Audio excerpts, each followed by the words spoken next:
It is Friday. Thanks for joining us again at Locked On College Football Kickoff Live and making Locked On College Football Kickoff Live your lunchtime listen every single week. That's Kenton Gibb. That's Kenton Gibb.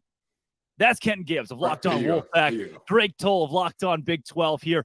Kenton, a huge week in college football last weekend. While this weekend doesn't seem to have as many storylines, we've dug up quite a few. And the first, Alabama eliminated. So it turns out there have been some murmurs, some talks here, that this isn't your grandpa's Nick Saban, that Alabama is officially out of college football playoff contention when you look at the rest of their schedule remaining after a home loss to Texas. Well, I think we talked about this a little bit in pre-production, and we need to bring it back now. Stay off the weed. That team has been eliminated from nothing. It is rare to hear a player say, all of our goals are still in front of us, and know that they're not lying. And that was the case when Alabama players went up for their pressers, not only immediately after the game, but even during this week. Everything is still in front of them because they play the almighty SEC. Ken, what happens when you have a quarterback that can throw the ball really far and can run the ball, but can't efficiently throw a slant route? What do we do with that? Well, I think we should ask Josh Heupel as well, because Bazooka Joe. Never mind. Very seriously though, Money Milroe is struggling to make the mundane plays, and I tell people all the time that the extraordinary players just do the ordinary extra well. They do the things that you're supposed to do. They hit the slants, they hit the swings, they hit all of the bubble screens, and on time, on target, in rhythm, and that's what makes them really good. The reality is this for Milroe. This team doesn't need you to be a superstar, a Heisman winner, all that good stuff. How many national championships has Alabama won without a Heisman winning quarterback? You get what I'm saying? Like, the reality is they don't need you to go out there and make all of these exciting plays. The key for him is to master the mundane. If he can do that, Alabama will get everything that they want that's in front of them. I just don't know if he can at this point in time. That's the question. That's what could eliminate them in the future. But as it stands right now, they have every opportunity to get to where they want to get to. If you're an Alabama fan, I'm going to put our production team on blast for a second. I mean, that was the lead-in, was Alabama eliminated. Yeah. But if you look at the rest of their schedule, Kenton, somehow they only have 3 remaining ranked games, and they play in the SEC West. This is a down year for the SEC West. Mississippi State doesn't jump off the page. Arkansas, worse than they needed to be. Texas A&M is a dumpster fire. LSU has already lost by a lot to Florida State. It's LSU, Tennessee, and Ole Miss, the ones that are circled the rest of the way. And guess what? All of those are at home for Alabama. They've still got a real shot to run the table, go 11-1, and get smoked by Georgia in the SEC title game. Absolutely. And there's a chance they do all those things and beat Georgia in the SEC title game. And then what's the question?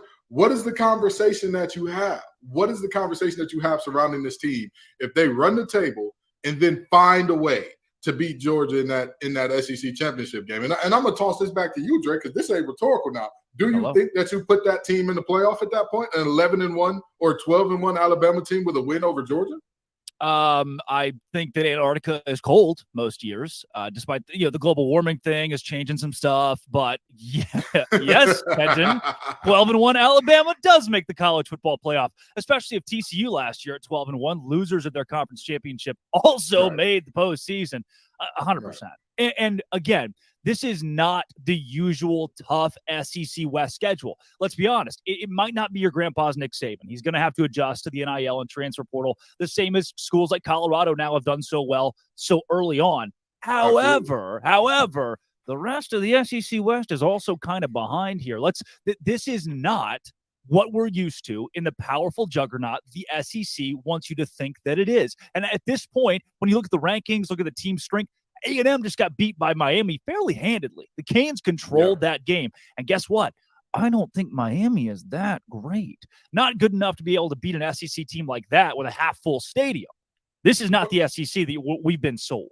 Well, I was told that it just means more. I think it means just as much. I think the SEC means just as much. You know what I mean? And that's about it. But in all seriousness, I agree. This is not a year where you're looking at this team.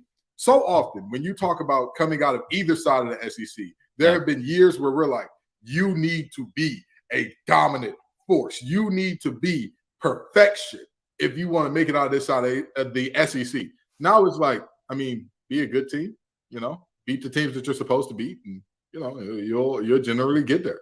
And somebody out there is throwing their phone across the room or punching their computer or they're turning the Bluetooth off in their car because I'm an SEC fan. They're Big 12 and ACC guys. They don't know no real ball. Saying all that stuff. The SEC is the best conference in college football, and it's not close. You can have that every day of the week, twice on Sunday. That's fine. But this is not as good of an SEC as we saw 2-3 years ago, especially when the West is so down. There are only 3 ranked teams in the West right now, Ole Miss, LSU, and Alabama, and one of those already got smoked by a team from the ACC. So let's be honest, the SEC is the best conference in college football. However, it's not as good as it was a year or two ago. Can we at least meet in the middle there, somebody, please?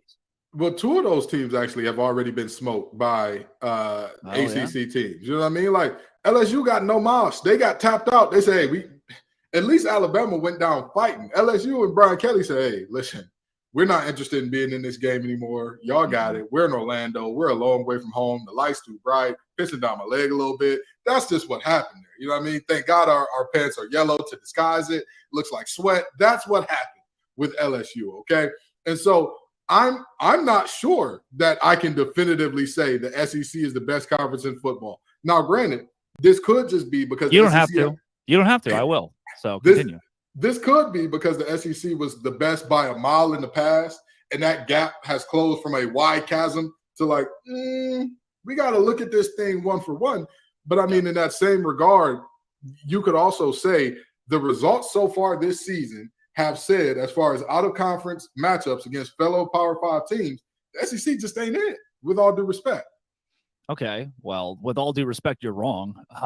The SEC is still the powerhouse conference of college football until it stops winning national championships, which won't have. Now, I'll give you this, Kenton. It's probably not the deepest conference in college football. The SEC this year only seems to go about 3 to 5 deep. I think there are some leagues that could make a case to go 6 or 7 deep, a la the Pac-12 that has 8 ranked teams and doesn't exist anymore. So Kent, we've been in the show for 8 minutes. I'm already fired up. You know what? Speaking of fired up, Jay Stevens of Locked On Buckeyes is fired up's the word, I guess.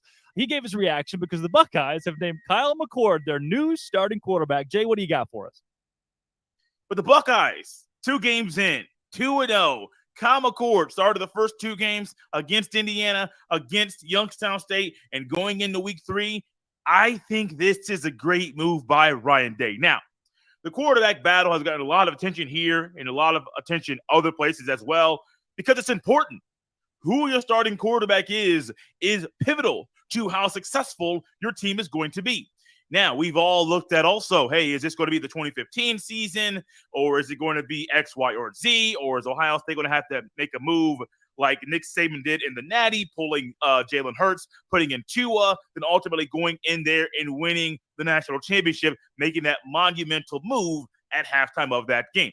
I don't know if that's going to happen or going to be needed to happen, but this isn't 2015. This is not the same situation as Alabama and Tua and Jalen Hurts. This is the Buckeye situation where you have 2 guys at Ohio State who are really good football players. One guy's a little bit more green than the other. The one guy who is not as green as the other, and McCord, has played quite a bit of ball, a little bit of ball over the past couple of years as he's been a Buckeye quarterback at his first start in 2021 against Akron. Stroud did not play. McCord comes in. I believe he threw for over 300 passing yards in that game, just to give you a little thought and a little taste of what McCord did during his first game starting as the quarterback for the Ohio State Buckeyes. But this is different than 2021. This is a whole lot, a bigger, different animal. You're going into this season with a quarterback battle that is ultimately over. Now, if the quarterback battle is over, that is not the end of the 2-quarterback system that Ryan Day is possibly going to use. Ryan Day made a comment saying Devin Brown is still going to play. Great. I have made my spill. I've said my things about this very topic. There are numerous games on the Buckeye schedule that 2 quarterbacks should play. Not because of a 2-quarterback system being the best way to win the game, but because the game should be so out of hand, the backup needs to come in to give the starter some rest and the rest of his body, but also to allow the backup to get a little bit of playing time. All right, 2 things. The first, I still want Jay Stevens to narrate my life. That is a dude right there. Absolute unit. Absolute unit. The second and more important thing, Kenton, what if I told you that big bad Indiana played Ohio State a couple weeks ago, and one Kyle McCord went 20 for 33, 239 yards, no touchdowns, and an interception? I know what you're thinking. Well, he must have run the ball damn well. 2 carries, 8 yards. Congrats, Ohio State. You found your quarterback. I mean, listen, at the end of the day, we're not there for the practices every day and all that, and we're not there for the ins and outs of who looks best and all that. But I'll tell you, if McCord continues with this type of play, that's not going to be their quarterback for very long. Like, Ryan Day didn't say, so for example, if we look at the NFL, Kyle Shanahan said Brock Purdy would have to melt in practice to not be the starter, right? Yeah. Ryan Day didn't say anything along those lines. He said, hey, this is our guy. This is who's going to be our starting quarterback. This is who we're rocking out with. This is who we believe gives us the best chance to win. So with that being said, there's always that asterisk of, even whether the coach says this out loud or not, is like, it adds a little respect from me personally, but that asterisk of, and that's what it is for right now. He gives us the best chance to win right now. He didn't want to say that, but that's the reality, right? Like, this isn't a situation where McCord is the guy and there's nothing he can do. Go ahead and have a 3-interception game, brother. See what happens then. Yeah, I mean, he played fine against Youngstown State. I had a couple stats against Youngstown State as well. Yeah. So you're looking at a quarterback in Kyle McCord that doesn't strike fear in college football. Like, it's almost a Beck or a Milroe right now that I look at and I think, still a lot to prove there before I can buy this young quarterback at a powerhouse school. Staying in the Big Ten to Michigan State. Holy cow, this whole Mel Tucker deal is nuts, Kenton.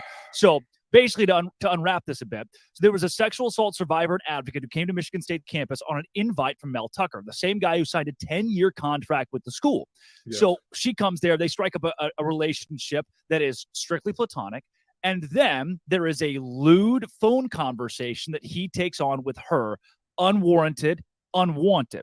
So along with this, when all of this breaks out, and he is interviewed by her attorneys, her team, he lies about the whole thing, where he was, what he was doing, the nature of the phone call, and it has come out that objectively Mel Tucker lied about a lot of stuff. And usually what do you do when you're guilty? Kenton, you lie about the little things. The way that I see this, Michigan State was already thinking, oh no, we gave this guy a 10-year deal. Well, this could be bad. The buyout's huge. They were thinking, I mean, wouldn't be the worst if something happened for cause. Yeah. And he gave it to them. Yeah. Michigan State didn't have to drub this up or dig around. Mel Tucker just said, oh, hey, do you need to fire me? Here, I'm going to do something really bad that, while married, by the way, if you want to add that little nugget in there too. Yeah. And he gave them a reason to say, all right, let's part ways. So first thing first, to save Locked On's lawyers a lot of headache here. All of this is alleged, right? This is all the information that we have. This is Very alleged. Nice. We are not saying that we know the facts of this case. Per USA Today, by the way. Exactly. Per USA Today. These are the facts that we're getting secondhand or third-hand with. With that being said, a lot of people are harping on the 27 phone calls all at night and whether or not it was consensual or not. This man had a morality clause in his contract, as most 9-10-figure contracts do. Ladies, gentlemen, non-binary folks, adults, children, and different, anybody listening to this show, if you have a life-changing amount of money on the line, even if you have a day-changing amount of money on the line, do not do anything that can compromise that is absolutely unnecessary. Because even if we say, hey, nothing illegal was done here, there were no laws violated, you still violated the morality clause. That's still an objective fact. That's still... So, this is a black eye on, college football and on Michigan State as a whole with everything that they've been dealing with so far lately. And I'm going to make one last point and kick it back to you on this one. I've been hearing a lot of, and I hate talking things like this on a sports show because it's supposed to be sports, it's supposed to be fun. Mm-hmm. I hate hearing the talk of, has Mel Tucker ruined it for other black coaches? That's not how this works. That's not how this works, right? Like, we weren't saying that about Rick Pitino, Bobby Petrino. Urban we weren't Meyer, saying that about Urban. I was just about to say, we're not saying this about any other coaches. Mel made a terrible decision for Mel.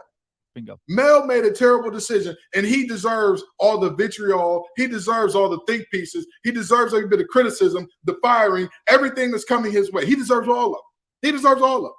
But that does not mean that you can use the actions of one man to castigate and denigrate an entire group of coaches that have done well. What has James Franklin done besides lose to Ohio State, Michigan? What has Deion Sanders done so far besides wear hat and shades when he's talking to reporters, which is apparently a thing now? What has Jay Norvell done? You see what I'm saying? Like, there are multiple coaches at the highest level that their reputations are very clean. And so to use this one to paint that light, it's a very nasty narrative that I just don't approve of. It's a narrative that was unnecessary. Nobody was asking this question, and then people were like, "Oh, let's drum this one up." Exactly. Complete. And again, what happened in this scenario is something that to me is certainly fireable. And Michigan State, that's where this thing is leading with Mel Tucker. Now, if you're that program that has been in the last 10 years steeped in controversy across multiple different parts of your athletic department, not a good look for Michigan State. That seems to be in a spot right now where, if I'm a coach somewhere else, is that the culture I want to walk into? And I know that's really tough to hear as a Michigan State fan, but this is piled on across the athletic department.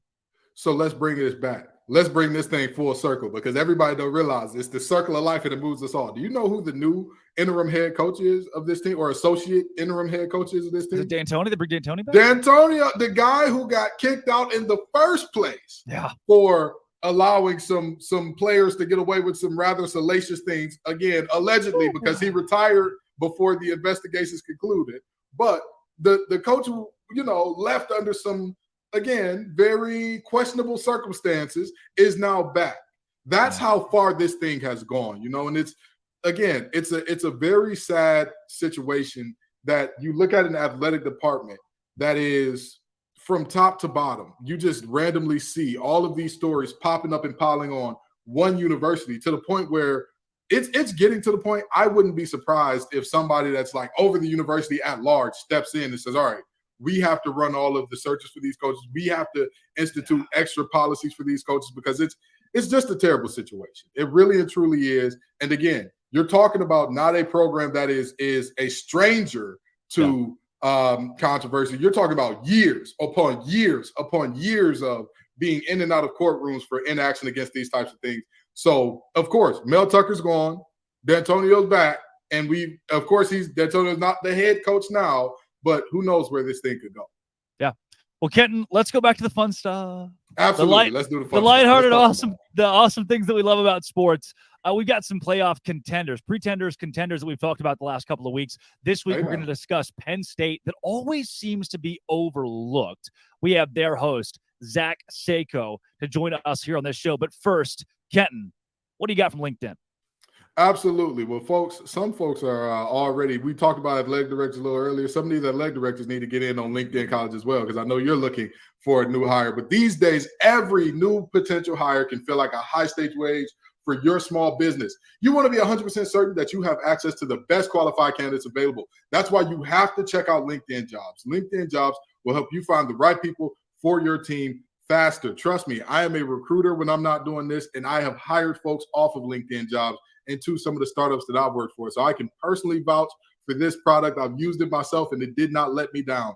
If you want to get in on this, all you have to do is create a free job post on LinkedIn Jobs, then add your job and the purple hiring hashtag frame to your LinkedIn banner to spread the word that you're hiring. Simple tools like screening questions make it easy to focus on candidates with the right skills and experience, so you can quickly prioritize who you'd like to interview. So folks, that is LinkedIn Jobs, to help you find the jobs, help you find the most qualified candidates you want to talk to faster. Post your job for free at linkedin.com/lockedoncollege. That's linkedin.com/lockedoncollege to post your job for free. Terms and conditions do apply.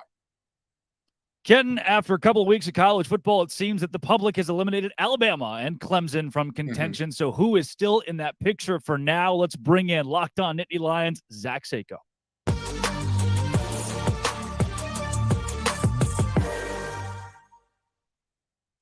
Zach Seiko joining Locked On College Football live today. Zach, it's a Penn State team that, and I just said it, I'll back it up. They seem overlooked. every year because the big hump is trying to get over the Big Ten, win a Big Ten championship, and that's what it usually takes to get into the college football playoff. What do you make of this Penn State team, A, being overlooked, and B, that being a bonus to try to make a playoff run? Yeah, people still view Penn State as this fringe top 10 team, okay? That they're going to go 10-2. They're going to fall to the likes of Ohio State. They're definitely going to lose to Michigan. They'll finish 10-2. They'll go to a bowl game, and who knows if they play an SEC team or a Pac-12, Pac-2, Big 12, whatever. If they play that one, then they're going to win, and then they're going to look good in the spotlight. This is one of the most well-rounded Penn State teams that I've personally seen. Okay, you have the 5-star quarterback. You have a first-round pick at quarterback. You have 2 future first-round picks at running back. You have a franchise left tackle, a future top 10 pick in Olu Fashanu. The defense has a bunch of future first-round picks, whether it's Kalen King, Chop Robinson, Abdul Carter. Penn State is absolutely loaded, and they shouldn't be taken lightly. The gap has closed definitely on Ohio State. Everybody knows about Michigan, so we'll see when that contest rolls around in Beaver Stadium just how close Penn State is to a very good Wolverines team. I'm not going to try to sit here and undermine them, but I know that the gap is closed on the Buckeyes. So Penn State, if things go the way I think they do, they at least go 11-1. The question is, can they go 12-0? Okay, and you know what? I'm going to tell you this, okay? I'm a Cass Tech guy. You got 2 of them on your roster and the King twins, Yep. Much love to y'all boys. With that being said, in terms of what has helped close that gap on Ohio State and even narrow the gap with Michigan, what has Penn State done to kind of even that playing field out a bit, and what typically people could look at and say, hey, Penn State's going to be great, but they can still pencil in a W. Why can't they this year? So Penn State has improved mainly because of that capability on the ground. Okay. It starts with the offensive line. I'm a big believer in you win the battle up front in the trenches. Okay. The offensive line is the best that it's been. We've been saying for the past decade because we know for the reasons that they lost the scholarships and Penn State had to focus its resources towards getting skilled guys as opposed to getting the big guys up front. But now they've really settled in. They brought in an offensive line or coordinator that is he recruits. He's very good at recruiting, and he's built there's tiers to it now. They don't just have starters. They got guys that can back up the backups. And then when you have running backs who, like I said, Nicholas Singleton projects to be like a top 10 pick. Katron Allen's definitely in the first round. It's just a matter of where. Those 2 guys to go along with it. That's why they played right away as true freshmen. So even before we get to Drew Aller, Penn State, 2 seasons ago in 2021, they're playing Illinois. They went to 9 overtimes because they couldn't close out a bad team. Okay. Penn State was throwing bubble screens on 1st and 10 to try to pick up some yardage. That was their ground game because they had a Noah Kane who just didn't recover right away from the ACL surgery. And then Kevon Lee just isn't a top running back. Okay. He's okay. He's decent, but he's not the likes of Singleton and Allen here. So that's why Penn State is able to dictate the pace of the game, win time of possession, and they can go quick. And the offense is finally dynamic. It's balanced. And you have to pick your poison between Drew Aller and then Singleton and Allen in the ground game. Aller, Singleton, Allen, Lambert Smith. I mean, there are some big names in this Penn State team that I think more people across college football should know. Not saying household, but they should at least know. Do you think any of these guys have a shot at an outside shot at the Heisman Trophy? Because I look at what they do and I think, all right, all these elite teams we're talking about seem to have 1 or 2 Heisman contenders. Who is Penn State's guy? You think, all right, this dude's got a real shot to go to New York if Penn State puts this together? Aller or Singleton.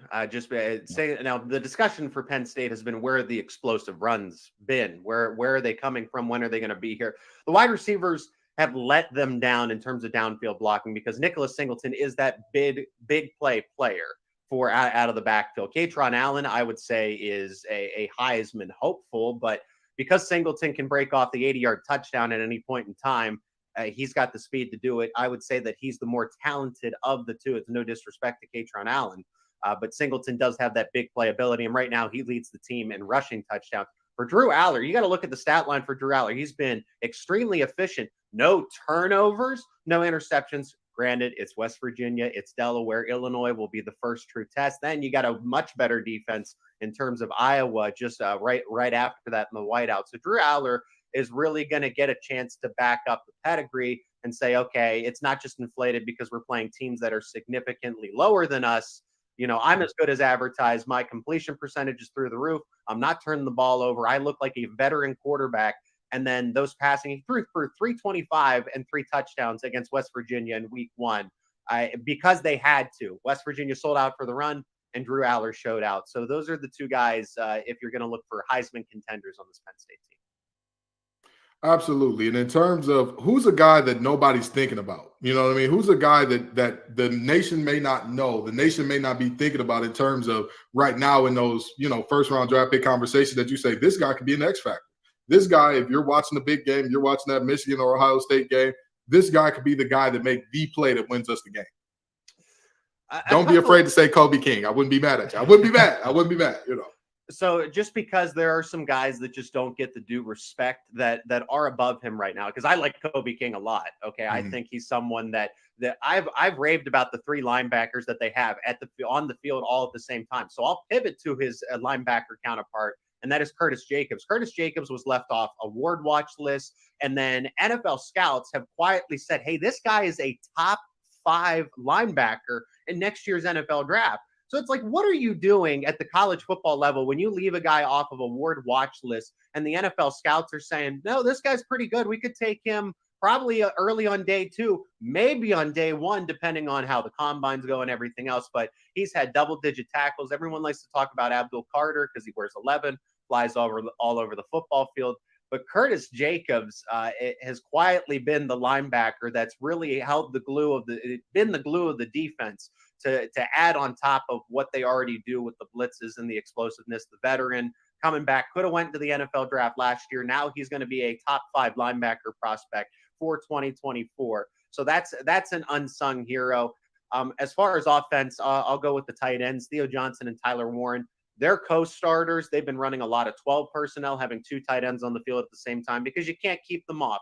The offense is able to be built with the fact that they can do so much more. So they've been quiet in the passing game because Penn State's needed them to just be a helping hand when it comes to blocking, and that's fine. But Theo Johnson has been talked about as a unicorn because he's 6'6", 260, and the way that he runs is very you just have to see it when you watch the game. Very fast when he does go out there for a pass. And then Tyler Warren, described by CBS Sports as the best secret in college football, so I'll take their word for it. Absolutely. Well, us media guys know nothing. Drake is 9 toes down about this to tell you we know nothing because he lost a toe saying that Clemson wasn't going to lose to Duke. So, but I got it back. When Texas beat Alabama.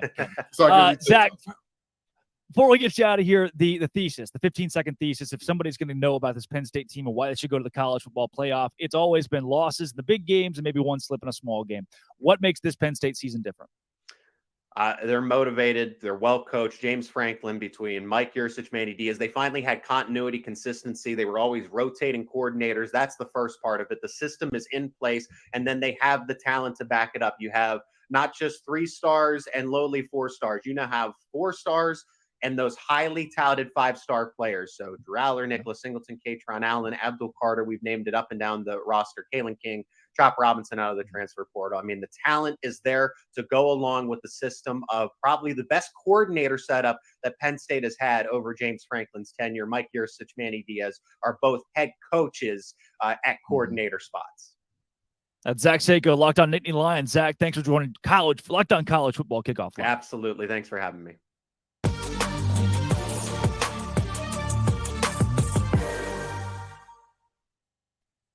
All right, Kenton, one of the biggest storylines that we've buried. We have buried the lead. Colorado, Deion Sanders. We're going to get that a couple of times in today's show, but let's jump in right now first. This team, I mean, we were buying them last week. I guess you're still buying them this week after they dominated Nebraska in a game that was personal. I was the first one to buy stock in Colorado, and it's a hodl, baby. It's a hodl. I'm holding this thing until the wheels fall off. Now, let me tell you this. I think that. Let me tell you something. Talk to me. All right, talk to me. It was a vine. You're too old. Okay. All right. Well, Drake, me and you are about the same age now. Don't do me like that. The bald head is fooling you. But here's the reality. I have a lot of faith in this Colorado team. The under-over that Vegas has on, I believe, is 6.5 at this point. I still think that they have the opportunity to get over that. I'm not necessarily buying them as a playoff team yet. because when your defense looks how they've looked at certain points in time this season, you're living on the edge a little bit. And they have to get better defensively before I can say, hey, I trust this team to be in the playoffs. And also, Travis Hunter and all that he's done, that young man is playing 110, 120 snaps a game. They need to start blowing teams out if they want him to be good and fresh for late in the season. Like, yes, we can say, hey, 110, he still looks good after week 1, going into week 2. What does that look like when you're going into USC?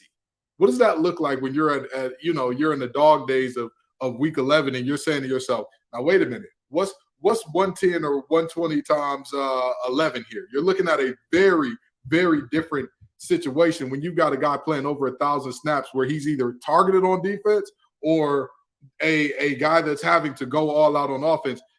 It's tough. It's tough for me to say that, but I do believe that this team is a good team. I do believe that this team can shake some folks up, scare some folks, and all that good stuff. And I'll tell you what, we saw with TCU last year. You don't necessarily need a great defense. You need timely stops. You need to create turnovers, which they have done so far this year. So could they be that type of team? Possibly that type of contender. But, I'm just sad because I know the buzzers are circling. They're waiting for Deion to lose to say, we told you.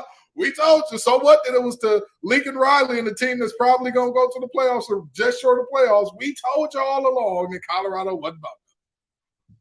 Kenton, obviously, we'll get into this conversation later in the show, but I want to preface it.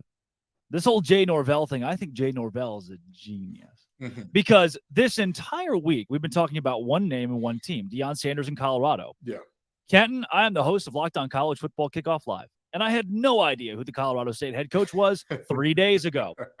Now I do, because Jay Norvell, marketing genius. No publicity is bad publicity. So now if you look up Deion Sanders' name, what name pops up with it? Jay Norvell. Jay Norvell. Yeah. Colorado State. They've been ESPN and Fox have been in his office asking questions about Colorado all week long to him and his players. He took the attention, brought it to himself. And what did Deion Sanders say? Oh, now it's personal. Deion, it was personal last week and the week before that. And is it just going to be personal every week? Maybe they buy that within the program. But to me, on the outside of the program, it thinks, okay, at some point, this whole personal narrative has to die. Jay Norvell tried to trap Deion into sounding really weird about a really small team, right? If somebody's super inferior to you says something, you usually brush them off. Not Deion. No, this made it personal. Kent, we'll get to that conversation later because I know you got a lot. All right, I was about to say, hold on now. Hold on, but we go ahead. Go ahead, Drake. I know you got a lot to say about it. Yeah. We got a lot of awesome. We got Conference Confidential coming up. We've also got to go around with Locked On Razorbacks host John Neighbors as well.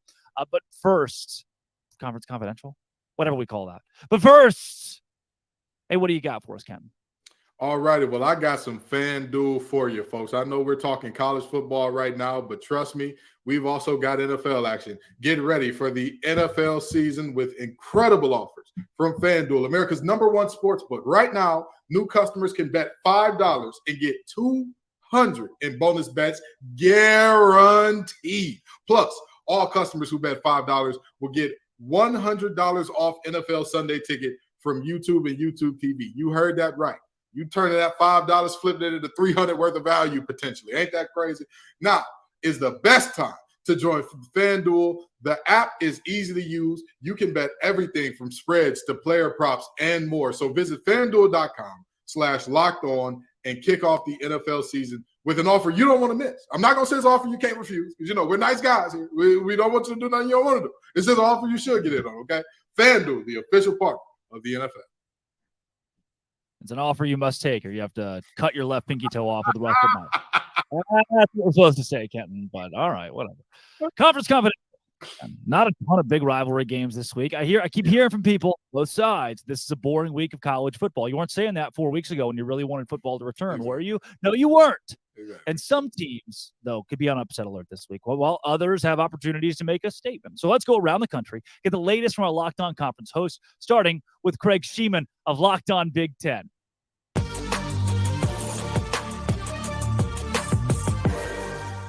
So this weekend, both Big Ten coaches in the state of Michigan are suspended. It's been a crazy time in Big Ten country. Of course, Mel Tucker will not be on the Michigan State sidelines because of accusations of sexual harassment. So on Saturday, assistant Harlan Barnett takes over with an assist from former head coach Mark D'Antonio, who's coming out of retirement for this game against the Washington Huskies. who come in with Heisman hopeful Michael Penix Jr. at quarterback. And he used to be the quarterback of the Indiana Hoosiers, so he could be comfortable coming into East Lansing. He's played in this stadium before. This will be the final week of Michigan coach Jim Harbaugh's suspension, the self-imposed 3-game suspension he's been serving out. The Wolverines take on Bowling Green. Offensive coordinator Sharon Moore will handle the head coaching duties. And I heard Michigan's going with the all blues with this one. Blue jerseys, blue pants. Cool look. A couple of quarterback announcements this week, finally. Ryan Day has made it official. He has settled on Kyle McCord as the starting quarterback for the Ohio State Buckeyes. The Buckeyes host Western Kentucky for their final tune-up before next weekend's game against Notre Dame. And Tom Allen has decided on Taven Jackson as his starting quarterback moving forward for Indiana. The Hoosiers play Louisville. It's not in Bloomington this weekend. It's up in Indianapolis at Lucas Oil Stadium, home of the Indianapolis Colts. Saturday does feature one Big Ten versus Big Ten team on the schedule. Undefeated Penn State rolls into Illinois. Expect an orange-out crowd there. I don't know if it's going to compare to Penn State's white-out crowd, which is next week, by the way, against Iowa. But they're going with the all-orange. We'll see how that looks in Champaign. And the most intriguing game on the schedule, I think, might be PJ Fleck's Golden Gophers, Minnesota, hitting the road to take on Mac Brown's North Carolina Tar Heels. The Heels are 8-point favorites in this one, but I think Minnesota's defense is sneaky good. And if North Carolina Heisman candidate Drake May plays anything like he has the past couple of weeks, Minnesota's got a chance. Look, Drake May has not lit it up yet. He threw 2 interceptions in the South Carolina game, and he needed 2 overtimes to beat App State. So I'm saying it's out there to be had. And finally, don't forget, Friday Night Lights again in the Big Ten, 2-0 Maryland hosting Virginia. The Terps have a great running back in Roman Hemby and, of course, quarterback Talia Tagovailoa. So it should be good. Enjoy the games this weekend. I'm Craig Sheeman for Locked On Big Ten.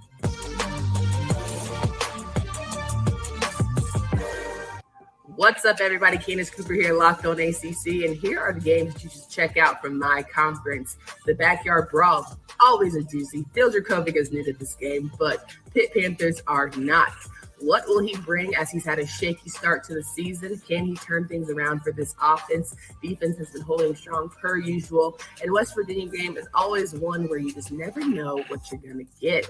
So look forward to tuning into that one in West Virginia, that I might add. Let's also talk about the fact that we have another Big Ten opponent. North Carolina and Minnesota, for the first time ever, are going to be playing against each other in Chapel Hill. So that should be a fun doozy. Can North Carolina hold still, bounce back after a shaky App State game? It's going to be one where we see Drake May continually improve. He has had not the best Heisman campaign right now, but there is still so much ball left to go. Final one, I would say, as we're talking through these games, Georgia Tech and Ole Miss. Georgia Tech showing up. Not saying they're going to defeat, but a big show up in a big way after last season getting obliterated by the Rebels. Can the Yellow Jackets show that the improvement is there? Possibly an upset, taking down a top 25 team. It'll be a great one to watch. So make sure you check it out. Well, this week's slate in the Pac-12 doesn't quite match up to Week 2's non-conference affairs, but still some games that bring a lot of intrigue to our beloved Conference of Champions. Spencer McLaughlin here for Locked On Pac-12. The only Power 5 matchup that anyone's paying attention to in the Pac-12 this week is Washington at Michigan State, which now has external factors at play. And you just wonder, is a team going to play inspired or defeated when an interim coach is inserted? Washington has been really impressive through 2 weeks so far. They stumbled in the first quarter against Boise State, a little in the second. Then they found their footing and they won that game comfortably. Tulsa never had a chance playing in Seattle, but Washington has a chance to go and make a statement on the road at Michigan State. They're a big favorite, and they have become a greater favorite since it was announced that Mel Tucker would not be coaching the game in East Lansing on Saturday. But the Huskies, nevertheless, are playing their first Power 5 opponent of the year. They've taken care of a couple of G5 opponents pretty handily. They haven't struggled in the fourth quarter of either of those games. but on the road, hostile environment against a 2-0 football team, we'll see what Michigan State is able to give them. Last year in Seattle, the Huskies really controlled the game from the early portions of it, and then Michigan State made a late surge, but never truly threatened to get back into the winning side of things against the Huskies. So if they go in and dominate the way that a lot of people expect them to, they will solidify themselves as a conference contender and a college football playoff contender here in 2023. A couple other games to note. Fresno State goes to Tempe. Fascinating game because the Bulldogs out of the Mountain West are favored against Arizona State. They're a 3-point underdog. That might be a candidate for the Pac-12 prime picks this week. ASU playing their third straight game at home, looking to get over 500 once again under first-year head coach Kenny Dillingham. And Arizona comes back home after a great fight against Mississippi State last week to play UTEP. I think they could win that game over the Miners. Really, really big. That's a rundown for the Pac-12 this week. Catch Locked On Pac-12 on YouTube and wherever you get your podcasts Monday through Friday all year long.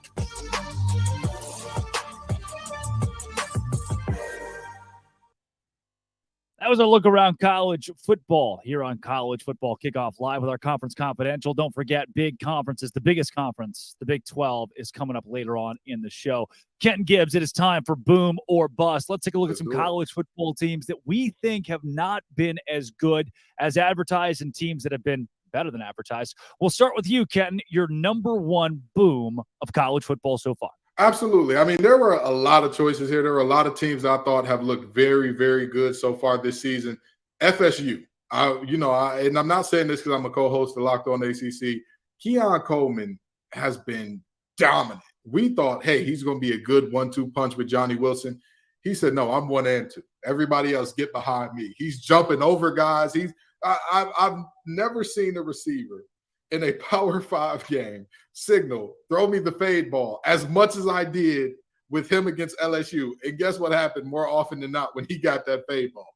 He was coming down with it. Number 4 is having a parade inside the end zone. Yeah, Skip Bayless would say.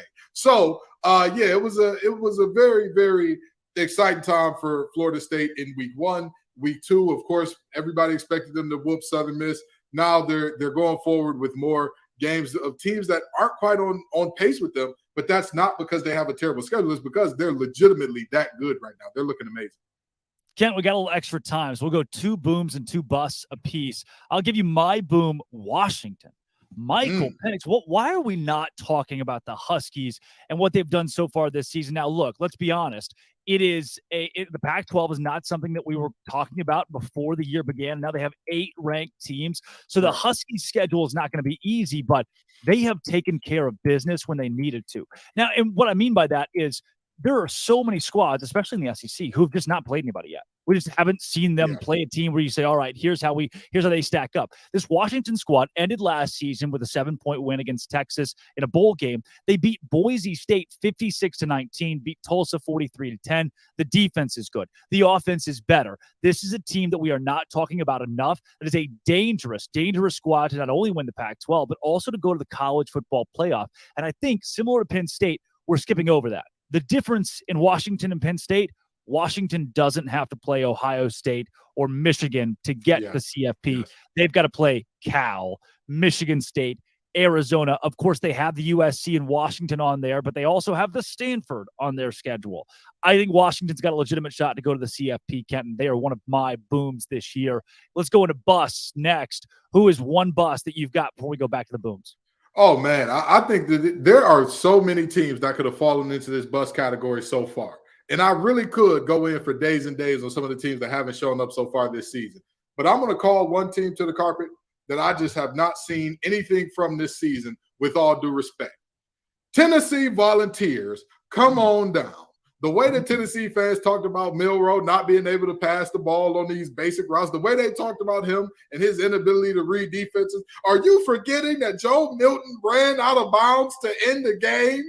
Are you forgetting that guy's now your starting quarterback? Hey, listen, I love the nickname. Bazooka Joe is one of the best nicknames in all of sports. R.I.P. Joe Frazier. We love it on Joe Milton. We love the shirts and the NIL and all that.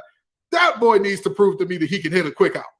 That offense needs to prove to me. I watched them play against Virginia, and Virginia, without Chico Bennett, their best defender and potentially best player, held their offense down until literally the last 5 minutes of the second quarter. Folks, I'm telling you right now, I'm worried about this Tennessee team. Everybody thought the Rocky Top was going to be a super tough out because of Joe Milton in this offense and Heupel in this high-powered offense.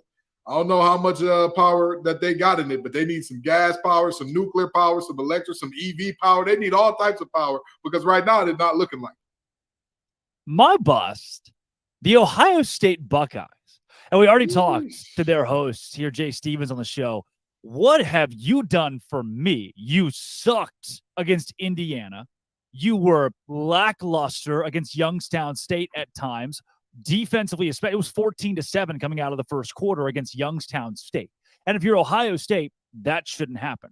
This week you get Western Kentucky, and we talk about teams finishing and doing what they're supposed to do. Ohio State's 2-0, but it feels like a fraudulent 2-0. Their quarterback feels handicapped so far. What can you do for him? He struggled so much against Indiana. He is one-dimensional. He can't run the football. McCord, I don't think, is an elite quarterback that can lead Ohio State to a Big Ten championship. You already disappointed last year by getting killed by Michigan in the regular season. We invited you to the college football playoff, and you had Georgia not just on the ropes. You had the game won late, let it slip through your fingers. And I still, there are a lot of Ohio State fans that agree with me, I don't buy this whole Ryan Day thing. I'm still not all the way sold on Ryan Day until this guy with the most talent in the country, with so much money, with a massive recruiting pool and big brand, until this guy can start winning a championship, until he can win a championship.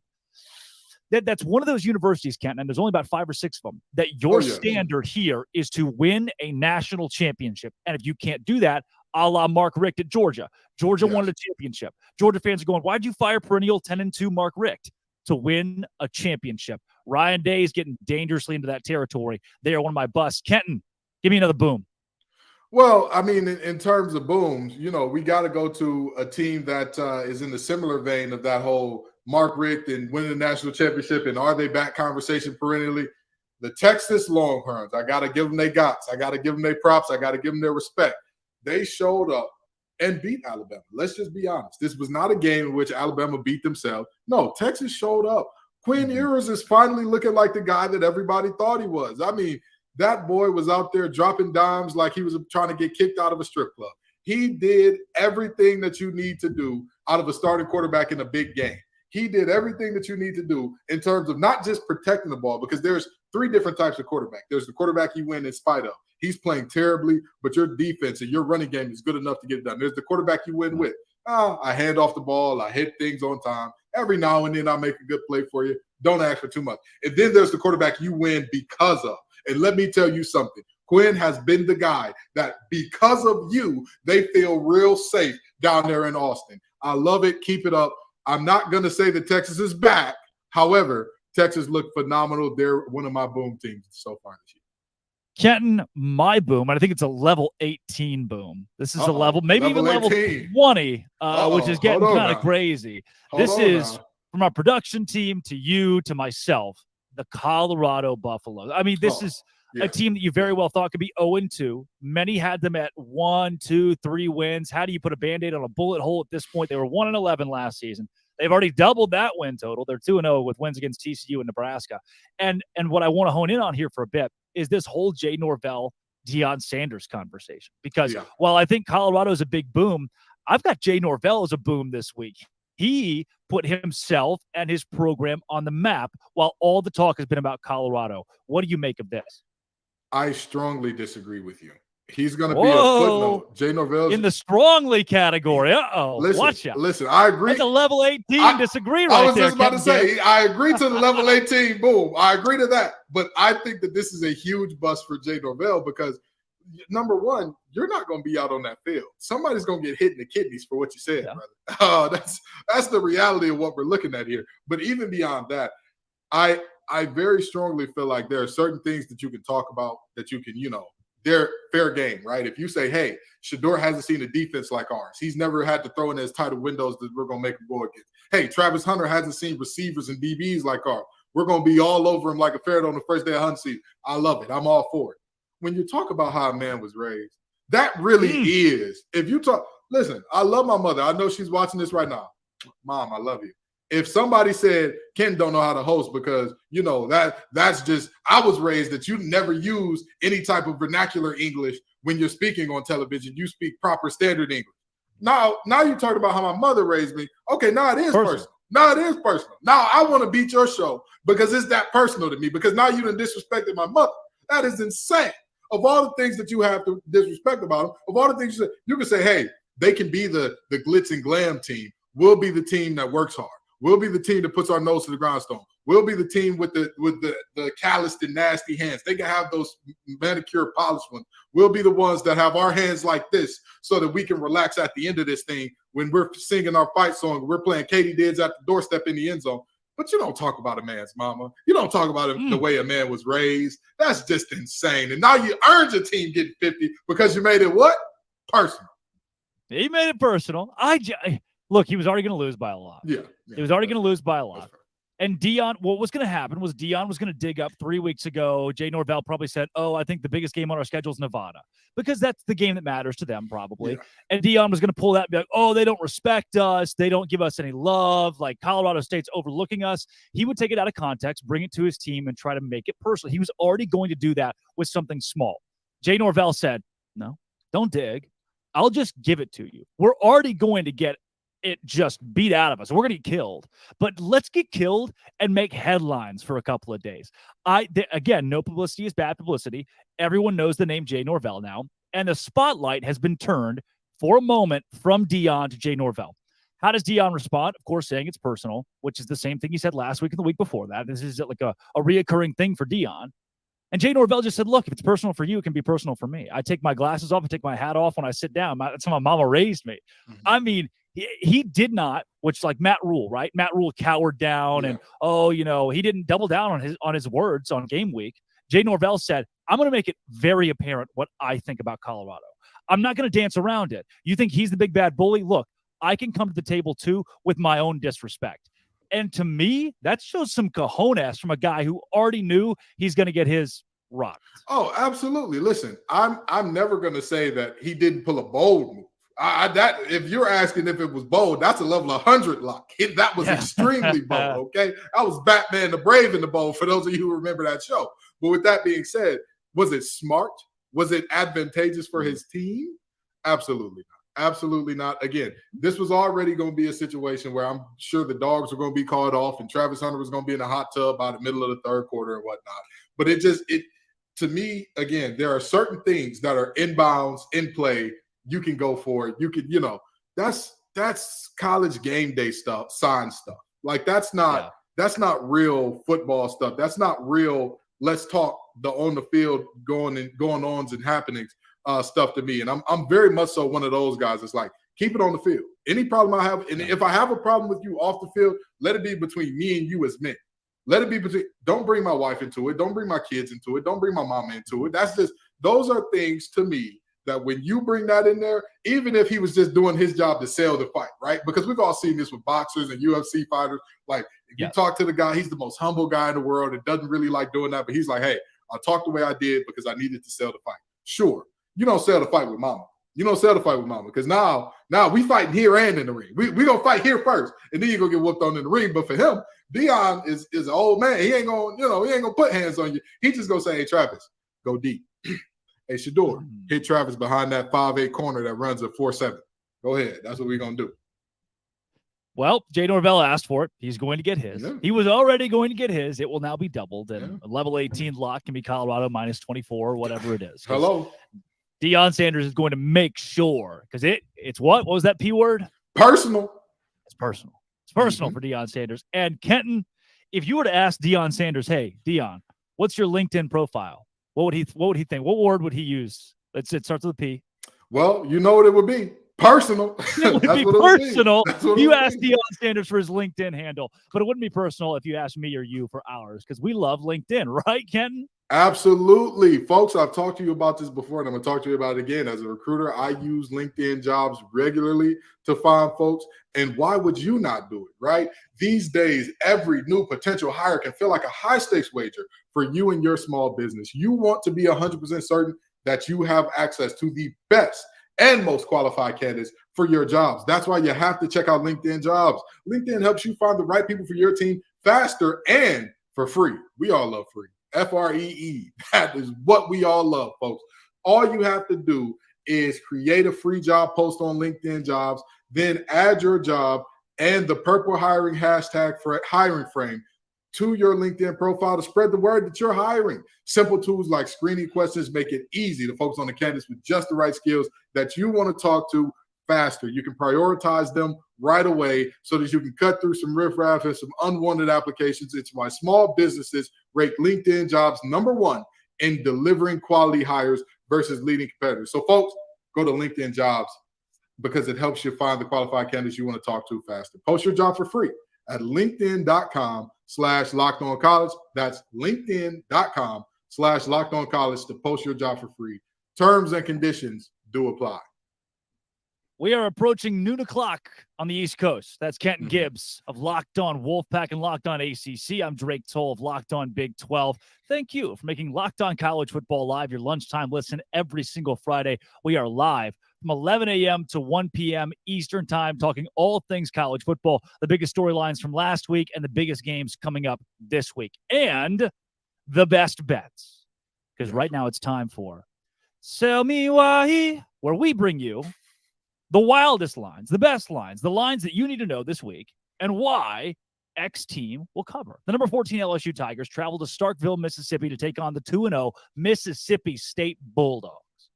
The Tigers are 9.5-point favorites in that one, 9.5 by the hook. Here's Caroline Fenton of Locked On LSU to sell you why the Tigers are going to cover 9.5. I'm Caroline Fenton, a host of Locked On LSU, and this is why I think my Tigers will cover the 9.5 on the road at Mississippi State this weekend.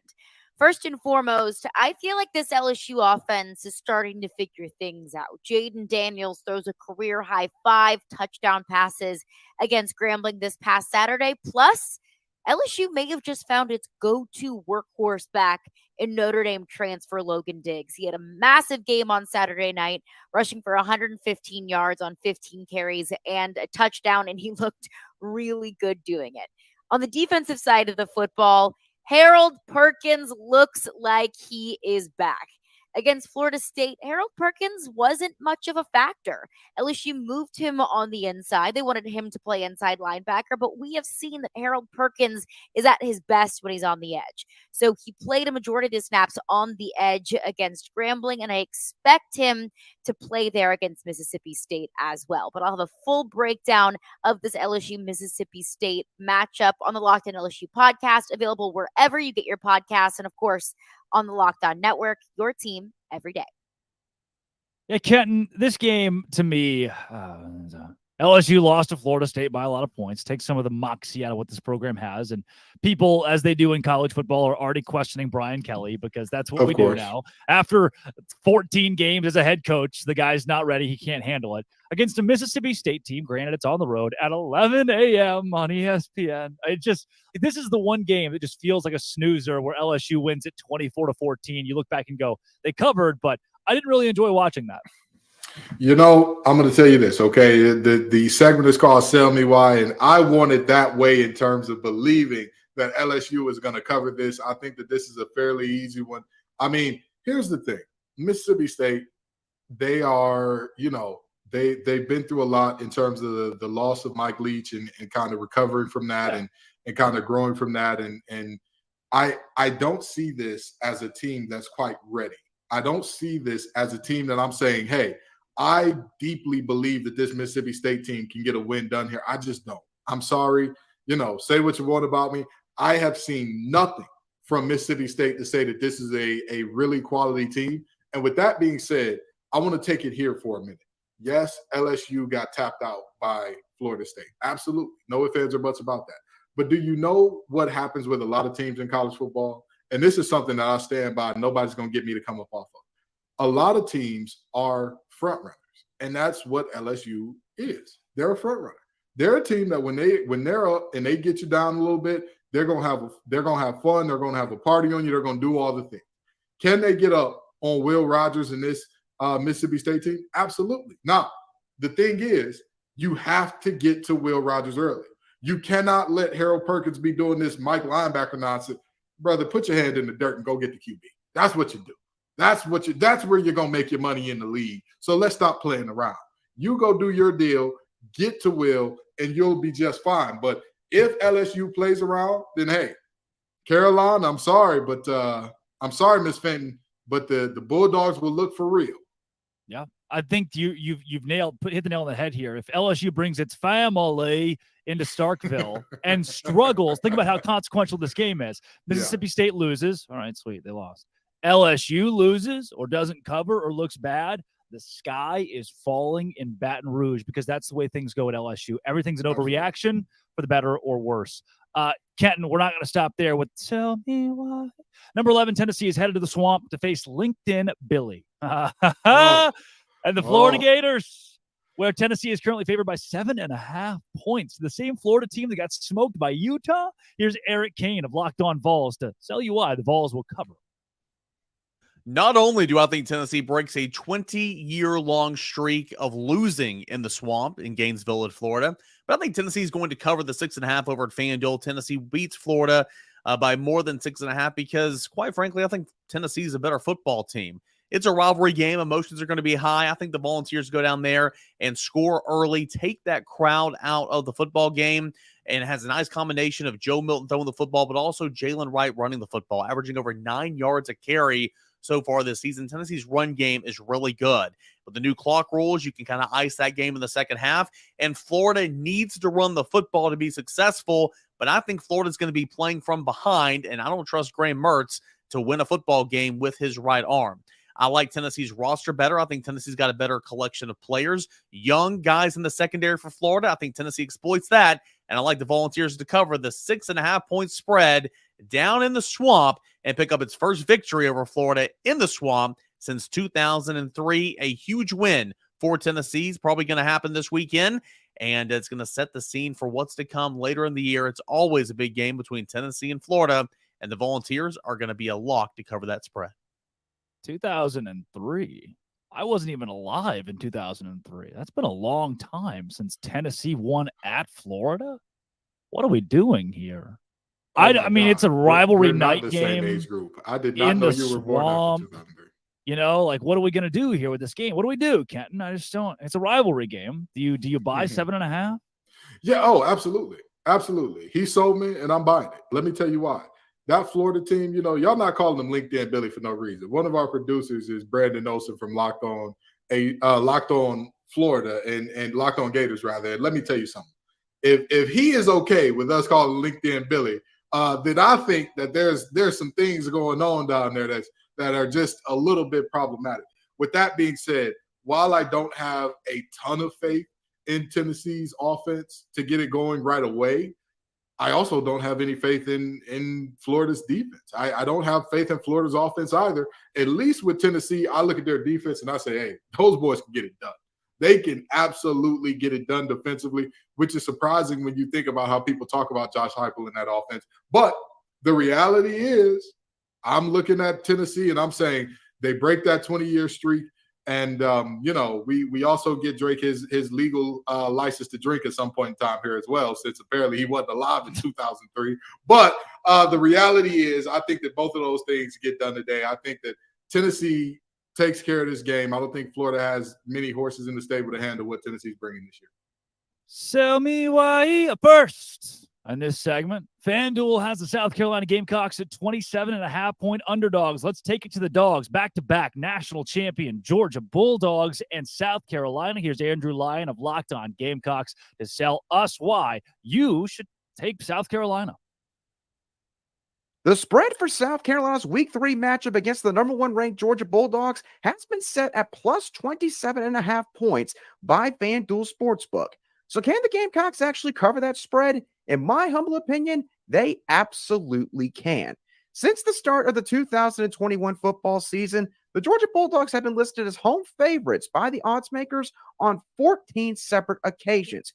But Kirby Smart's squad has only covered the spread in 5 of those ball games. One of the times that they did not cover the spread was against Shane Beamer's Gamecocks back in the 2021 season.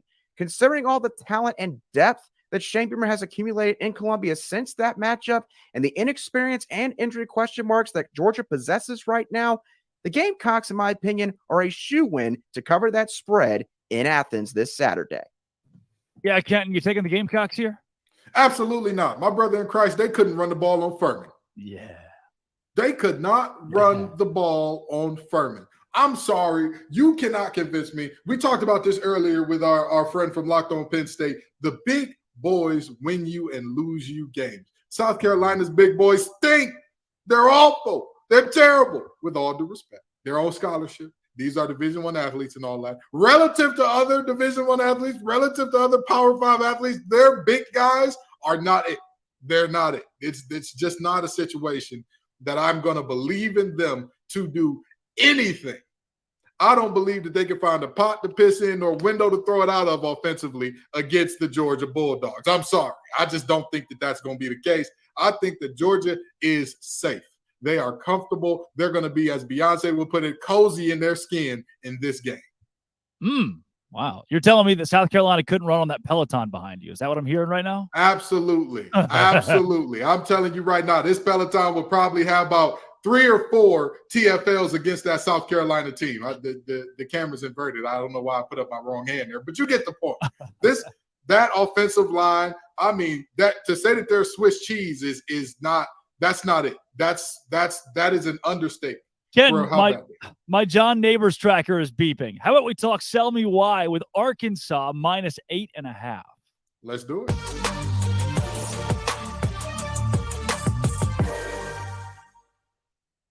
John Neighbors of Locked On Razorbacks joining us here. John, Arkansas and BYU, the Hogs, after a big win over the Cougars last year in Provo, now host that same team, but without Rocket Sanders. Sell me why Arkansas minus 8.5. Well, I believe because his name is KJ Jefferson. And as long as you have KJ Jefferson, I mean, anything's possible with that guy because he can run it, he can throw it, he can truck you, he can do so many different things. And it's really going to be about his game and really the season. This team is going to go as KJ Jefferson goes. When he has KJ Jefferson type games, they're going to win. And I believe he's going to win this, have a great game in this one. And I think Arkansas is going to win this game.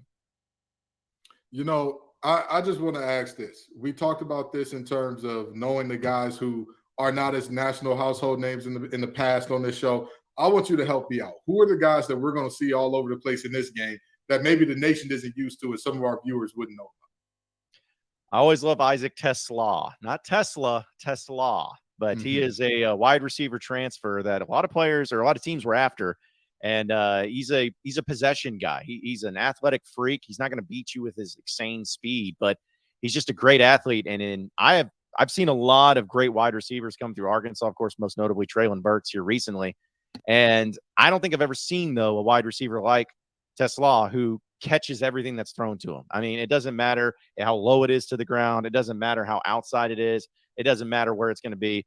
He's going to find a way to catch it if it's in his vicinity. So I think that we've seen a little bit of him so far this year. He had some big catches against Kent State, and I think you're going to see a lot more from him in this game, and he's going to start turning into one of, if not the favorite target for KJ Jefferson this year. John, as a Bologna, Arkansas native myself, I grew up going to Donald W. Reynolds Razorback Stadium when Houston Nutt was the coach, and the packed house and night games and Darren McFadden. This one's a 6:30 kick on the hill. What does the atmosphere have to do with Arkansas covering 8.5? I mean, it's going to be huge because anytime that you have a night game in the SEC, it's always exciting. And also when you haven't started to suck yet and people are still hopeful for the season, you're going to have a great atmosphere no matter what. I don't know if it's going to break any records, but there's going to be 75,000 plus people there. The weather is about as perfect as you can ask because I'm actually here in Fayetteville, and the high tomorrow is 78 degrees and sunny.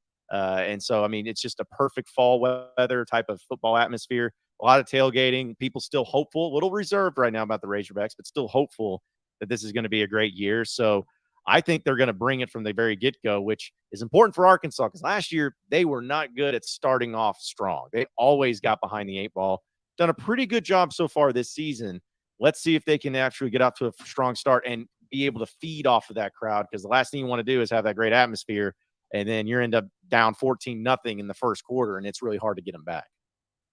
So let me ask you this, John. does Keaton Slovis and this passing game from BYU? You know what I mean? Keaton Slovis is, in the words of Johnny Cash, he's been everywhere, man. He's been all over the country playing football. Is this a guy that you look at and are like, I'm a little concerned about him making this defense look a little more pliable than they've looked so far this year? I think so. I'll absolutely, because you think Arkansas had the worst in FBS pass defense last year. Not just exaggeration like that. They were actually dead last in the FBS and pass defense last year. And they've done a lot of things to fix it. They brought in a lot of great players in the transfer portal. A couple guys from Baylor transfer. James Singletary from Georgia, former 5-star player. They've brought him in. He's been really good. Dwight McLaughlin going to be back. He's been dealing with the turf toe injury a little bit last year, but he's going to be good to go. So they really have upped their game there. And this is what's going to be fascinating about this, because both teams have struggled to run the ball this year, which is so crazy to think Arkansas struggled. And they're not going to have Rocket Sanders, as was mentioned. Yeah. But I believe the defensive secondary has improved so much than what we saw last year to where they're going to make them earn it. And the defensive line is going to put some pressure on it. And dare I say that the Arkansas defense this year looks so far and away better than what it was last year. It may actually be a strength in this game. So you're not going to see the 52-35 final score like we saw last year. I actually believe it's going to be a lot low scoring for both teams, but I think that Arkansas secondary and their defense is really going to make BYU and Slovis work for everything that they got. That's John Neighbors of Locked On Razorbacks podcast. John, thanks for joining. Tell me why. No problem at all, guys. Hogs by 90. There.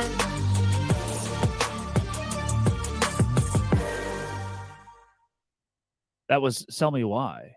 Kenton Gibbs. I feel sold on a couple of these. South Carolina, you feel very sold on. Arkansas, -8.5. Seems like a snoozer to me, like a 24-17. That's kind of what John sold me on here. It's like a 24.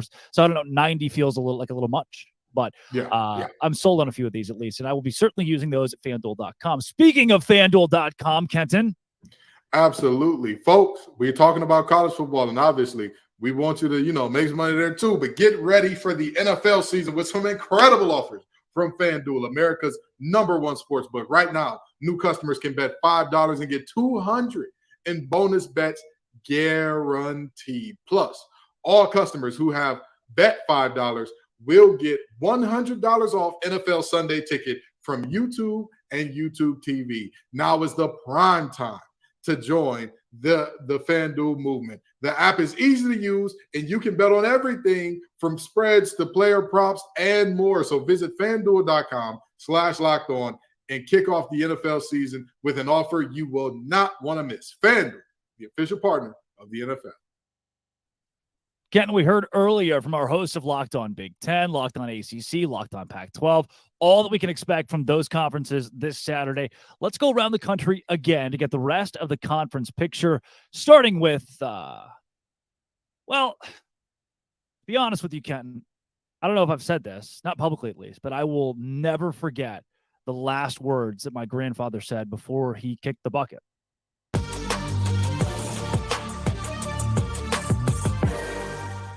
Hey, how far do you think I can kick this bucket? Oh, get it. I am so excited for the Big 12 this week because the rest of college football seems pretty darn boring, but not us. Not the Big 12, home of the Colorado Buffalo and the Texas Longhorns to beat Alabama, #1 Kansas State and Missouri. What do I expect to happen in Columbia at 11 a.m. on the SEC Network? Boy, this is one of those that you don't really watch because it's on the SEC Network. You're kind of in your car, you're driving somewhere, but you look at the score updates, and then you think at halftime, ooh, 21-3 Kansas State.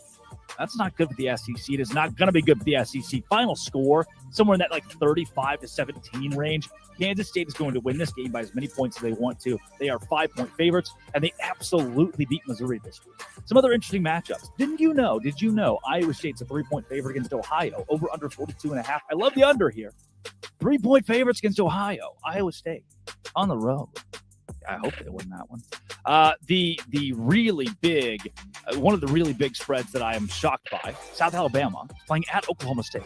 Oklahoma State just 7-point favorites. Why are there so many weird lines this week?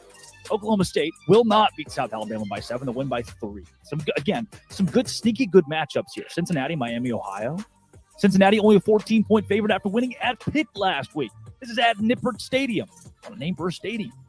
Cincinnati, Minus 14. I don't know why I'm giving you bets here, by the way, of these matchups that I'm breaking down. I love Emory Jones, the quarterback for Cincinnati, is great.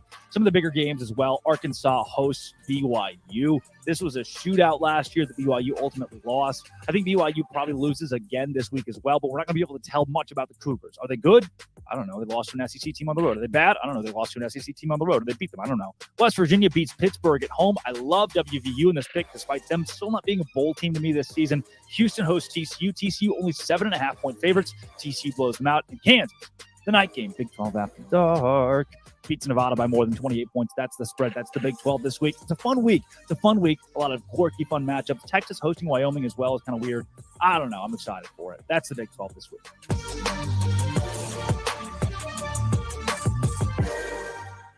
Three big conference games in the SEC this weekend. We start with number 14, LSU at 2-0 Mississippi State. Surprised. LSU opened at a 9.5-point favorite according to FanDuel. I thought it'd be closer to 5 or 6. LSU leads the SEC in 540 yards of offense per game, but State running back Woody Marks, he leads the SEC in rushing through 2 weeks. LSU has won 20 of 23 matchups. I like LSU to win, but State to cover. Also, it's 1-1 South Carolina at number 1 Georgia. Gamecocks around a 4-touchdown underdog. Spencer Rattler completing 83% of his passes this year. He's been solid.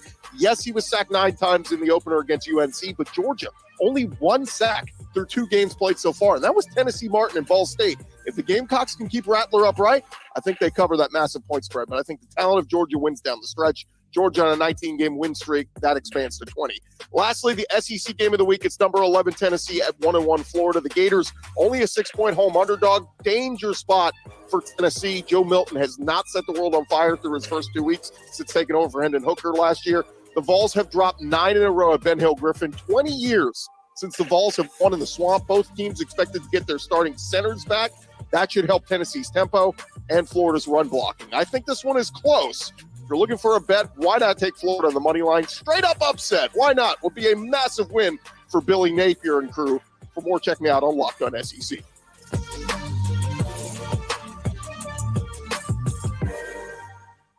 Dave Schultz with your Week 3 Sun Belt preview. More Power 5 matchups for the Sun Belt. You have some sneaky ball games. The Power 5 teams may be on upset alert. Georgia Southern heading to Madison to take on Wisconsin. Old Dominion actually hosting Wake Forest. They snapped, Old Dominion did, snapping their 7-game losing streak last week to the Louisiana Raging Cajuns. They are hosting the Demon Deacons. And South Alabama is heading to Oklahoma State. If the Jaguars can ever figure out what they're doing on the football field, they'd have a shot against the Cowboys, who have a 3-man quarterback rotation. Bad news for the Jaguars, though. Devin Boyson not playing this week, and I think his season is in jeopardy moving forward. We're waiting to hear official word. You also have some good Group of 5 matchups. You do have App State hosting East Carolina, and you do have Southern Miss taking on Tulane in Hattiesburg. Last year, Southern Miss did beat the Green Wave in New Orleans. But the big matchup is actually a Sun Belt Conference ball game. You do have Troy hosting JMU. These 2 teams were the best 2 teams in the conference last year, and they didn't get a chance to play because of the ridiculous rule when you move up from FCS to FBS. Troy, the champion overall, and the Western Division winner, and JMU, the Eastern Division champ. So this could be a preview of this year's Sun Belt Championship ball game. The problem is Troy is allowing 36 points a ball game, and JMU is averaging 37 points a ball game. So Troy is going to have to figure out something to do defensively to slow down those Dukes, who are coming off of a win against Virginia. That is your Sun Belt preview for Week 3. Enjoy the football, everybody.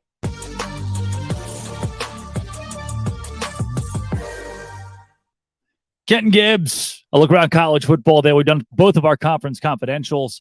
I mean, last week it was Alabama and Texas. Yeah. This week it's maybe Tennessee can sneak up on Florida in the Swamp. Is anything really getting your attention here? Because it does seem like I don't want to say a down week, but it's certainly not as entertaining of a week as it was last week. I'm going to tell you this. Whenever we hear the words down week about college football, sit down and watch college football.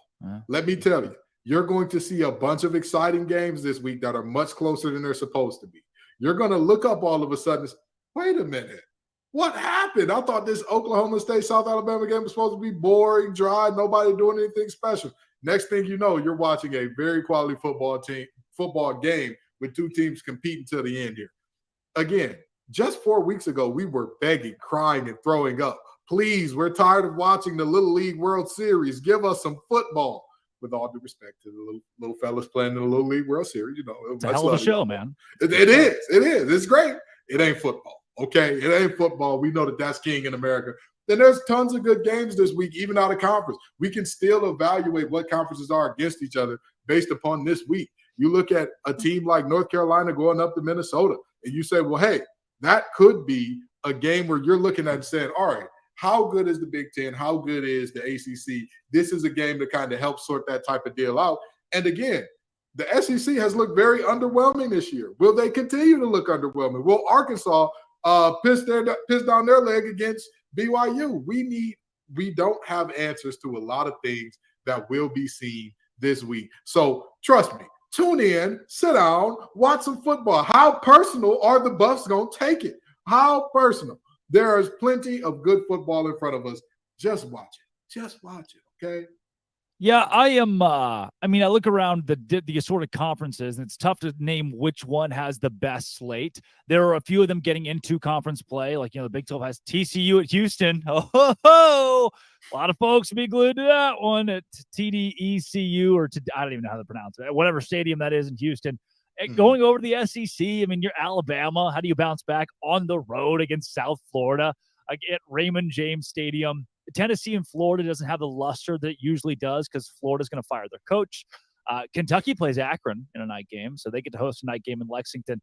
When you look at the ACC, though, that's a conference I don't know if we've talked about enough here. I know we heard it in Conference Confidential the first time around, and you already mentioned North Carolina. Is there anything that you're glued to, even tonight, Virginia and Maryland? I think it's an interesting matchup because of how well Virginia played down the stretch against James Madison. Anything you circle in the ACC that you really like? Yeah, I would say that Virginia-Maryland game is definitely going to be interesting because Virginia is fighting for their life to get a win this year. Like at any point in time. At any point in time against anybody, because James Madison was supposed to be a win, but then everybody looked at it and Vegas said, no, wait a minute. Virginia runs the ball better than they throw it around the yard. And James Madison is one of the best run defenses in the country. They've got to find a win somewhere.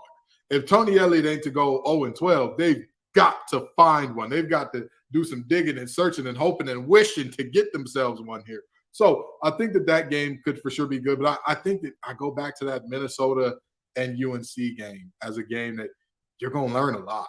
You're going to learn a lot because people feel like the App State game App State kind of caught UNC off guard, despite the fact that App State put up 40 in the fourth quarter to kind of make that a game last year and take it into overtime and whatnot.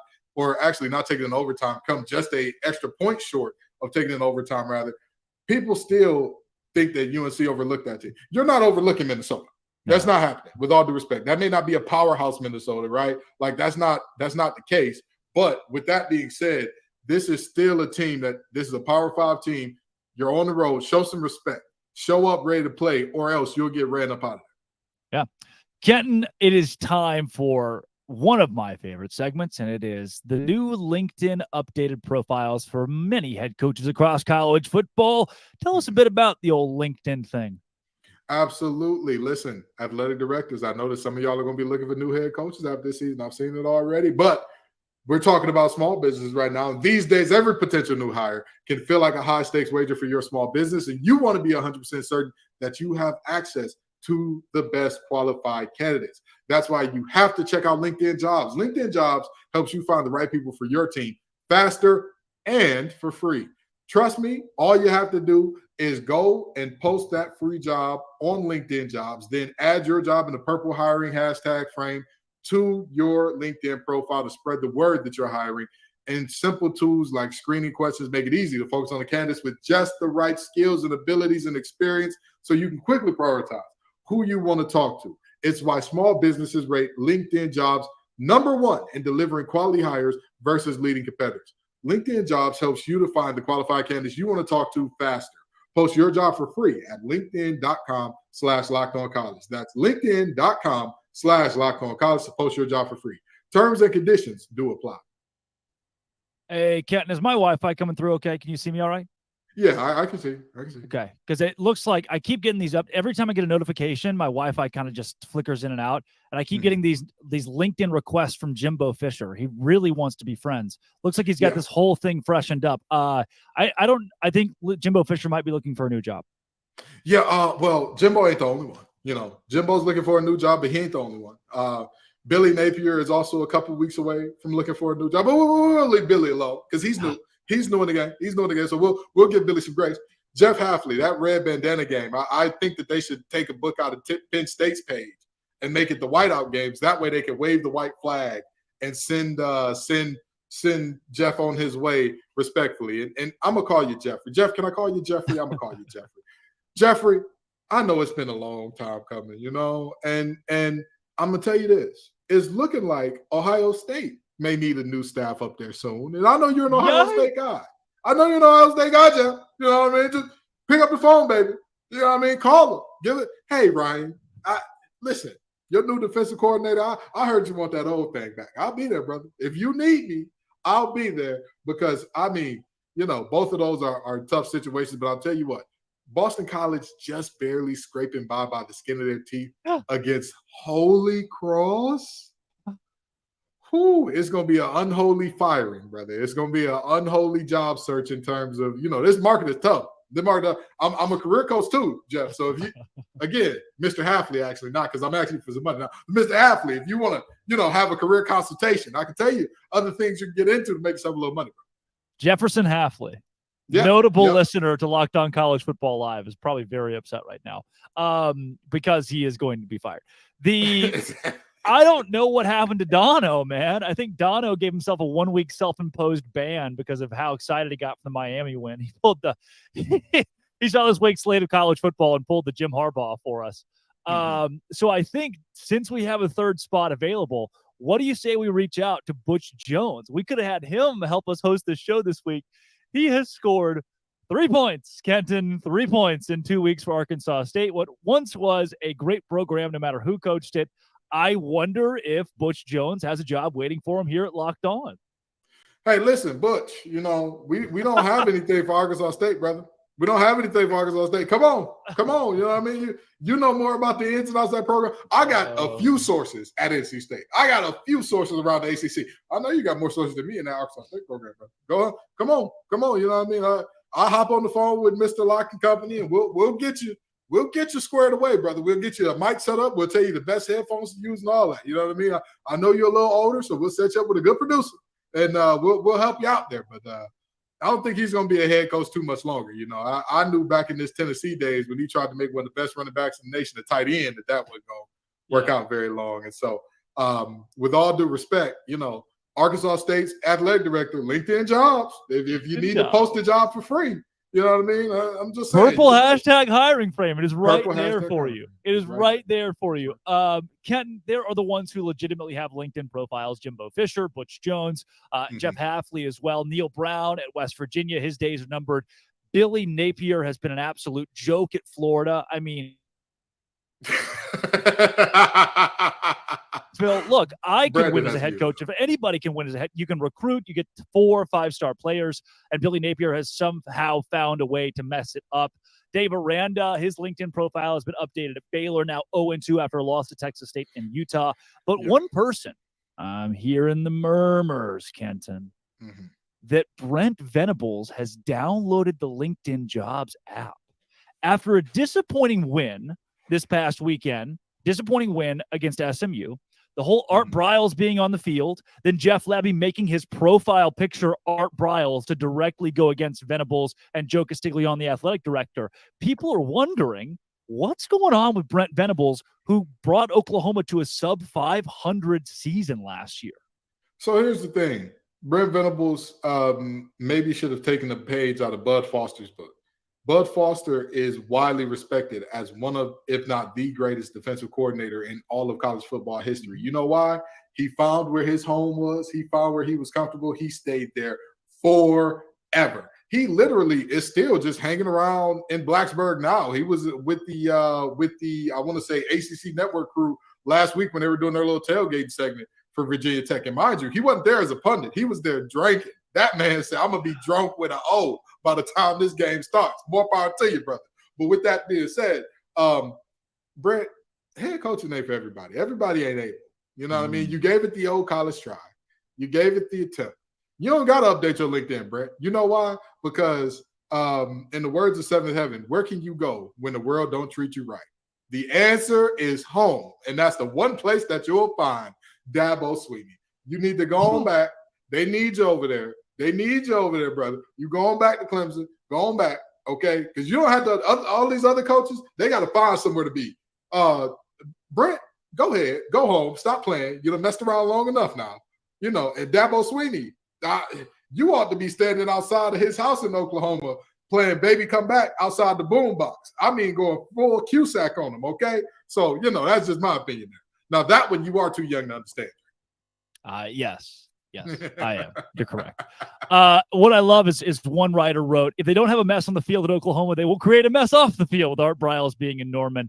Venables era at OU is right now, he's 2-0, following last season's sub-500 season. They've got Tulsa, which should be a win on the road. But you never know with Venables so far. He's been hit or miss, certainly.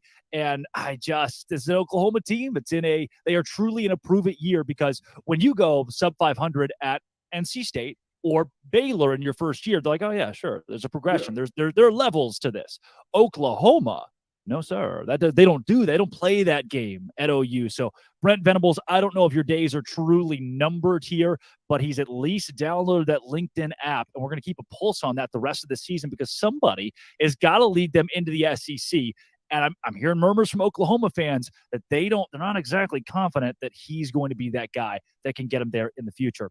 Now, Kenton, there are some huge storylines in college football that we could get. I mean, there's so many that we haven't gotten to yet. So what do you say we blitz all the way through them? It's that time where we hear from our lead dog, the MVP, the czar of Locked On and Locked On Auburn host, Zach Blackerby, for the Blackerby Blitz.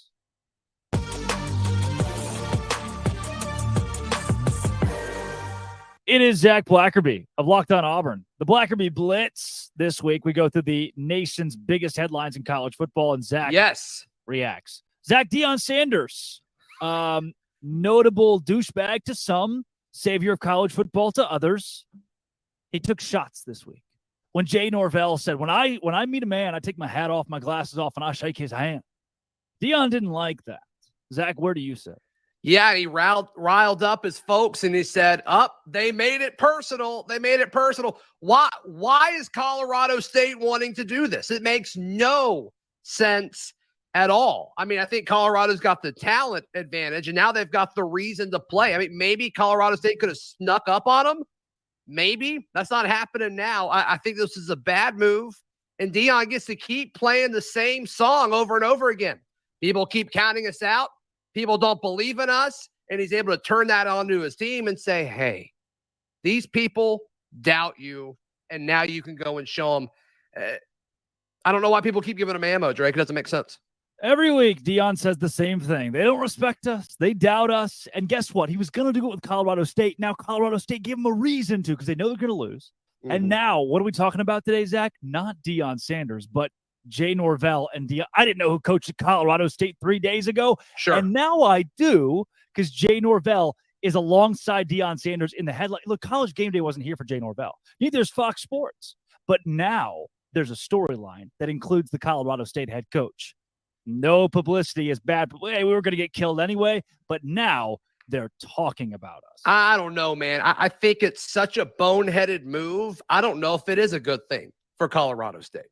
Well, they like Jay. I know Jay Norvell's name now, so if anything comes out of it, Jay Norvell made the show. Wow. Never thought we'd talk about him on the Blackerby Blitz. I didn't either. But you know what? One guy that I didn't think we'd be talking about in the hot seat. I mean, they're trying to fire Nick Saban now. He done lost to Texas at home. Zach, has Saban lost that little touch? Not to circle back to Deion so quickly, but the amount of message board posts, like, we got to go get Deion. Yeah, and all these Tuscaloosa message boards, like, holy cow, what a wild world that we live in. I don't think Nick Saban's done, but Drake, you can't look at how Nick Saban talked to the media after that loss and tell me that it looks like it always has. Something seems different. something seems off. I don't know if Nick Saban's just getting older and maybe he's tired, or maybe he knows this team isn't as good as they typically are, and he knows he doesn't have a championship team. I'm not sure, but something does seem different. Seems off. Which is a damn shame for the Auburn fans of the world. And you too, Zach. I'm sorry. Well, Drake, I just got to tell you, the Iron Bowl is in Auburn this year. Yeah. And weird things happen when that game is played in Jordan-Hare Stadium. Yes. Speaking of weird things, how about relations via a telephone for one Power 5 head coach who just signed a 10-year contract? Mel Tucker and Michigan State likely completely parting ways after he had inappropriate, unwarranted relations with a sexual assault survivor and advocate via his cellular device. What do we do with this? You fire him, which is what Michigan State is going to do. And look, obviously the folks impacted, like, hopefully everybody's okay and recovers and all of that. But Michigan State trying to fire him for cause, and Drake, I mean, you and I aren't attorneys, right? You may kind of look like one, but I think this is interesting because Michigan State looks like they're going to be able to fire him for cause. And in this world of college football that has contracts that are just having this massive buyout structures, I cover Auburn. I know better than anyone. I'm curious to see if they pull this off because it may kind of set some precedent for coach firings in the future. Yeah, what's interesting is Michigan State was probably looking for a way out of that 10-year Mel Tucker. Look, if it's a 3 to 5 year deal, maybe you leave him around for a bit. They're looking for a way out. Mel Tucker said, hey, look no further. I'm going to do a really bad thing. And he lied about it, so probably did it. Not a good Now, yep. Zach, speaking of legal issues and lawyers, the Pac-12 is being sued. Washington State and Oregon State want complete voting rights in that conference, and I think it's a valiant pull. Yeah, the two-team conference, they should have 50-50 splits, right? I think that's how my math works. Yeah. I still just don't fully understand what they're doing. And to me, it seems like with these two teams that are left, Drake, it kind of just seems like they're mad. And they're like, well, you can't shut down unless you let us sue you. It's just a weird thing because I don't really know how this conference survives, and there's been talk about maybe they merge with the Mountain West or something like that. Who knows? Really unfortunate for those two programs, but to me this just feels like, okay, we're upset, we've got to do something. Hey, Pac-12, we hate you. Yeah, well, they're gonna file a lawsuit, likely win the lawsuit, and at least have voting rights over where the rest of the assets of the conference go, which could end in a pretty big payday for those two schools. Maybe weird consolation prize to go to the Mountain West. Zach, Quinn Ewers will win the Heisman now. Is Texas really back following a win against Alabama? I think Texas is back. I think Texas is the real deal. And look, you know this better than me. Outside of Texas and maybe Kansas State, the Big 12 isn't good. And I don't think Texas loses again until they play in the college football playoff, Drake. I think their toughest hurdle is now behind them, and they have to have all the confidence in the world. At 12:45 Central Time on Saturday, Sunday morning, I turned my TV off thinking the Cal Golden Bears had closed out a 10-7 win at home over the Auburn Tigers, only to figure out what a thrilling 14-10 finish. It's our one Auburn question every week, so I don't get fired. Zach, the Auburn Tigers got it done in a thriller. Yeah, a little ACC after dark visiting Cal. What a disastrous performance, but hey, they found a way. Apparently, all these Pac-12 folks have since reached out to Auburn people and said, yeah, that's what Pac-12 After Dark is. It's weird stuff. And I'm like, no wonder you don't exist as a conference anymore, because that was not fun to watch. No. Very good to go to sleep to, and happy for my wallet, and thanks to FanDuel, that Auburn did win the game. That's Zach Blackerby Blitz. Top headlines in college football this week.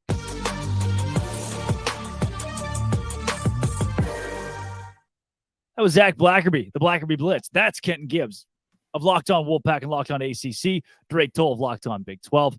Kenton, word on the street is FanDuel.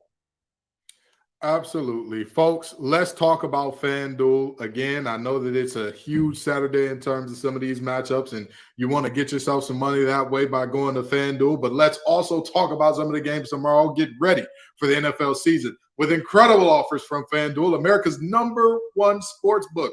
Right now, new customers can bet $5 and get $200 in bonus bets guaranteed. Plus, all customers who bet $5 will get $100 off NFL Sunday ticket from YouTube and YouTube TV. Wherever you are, you can watch your team now. Well, you know what I mean? For a very discounted rate. If you just spend $5 on FanDuel.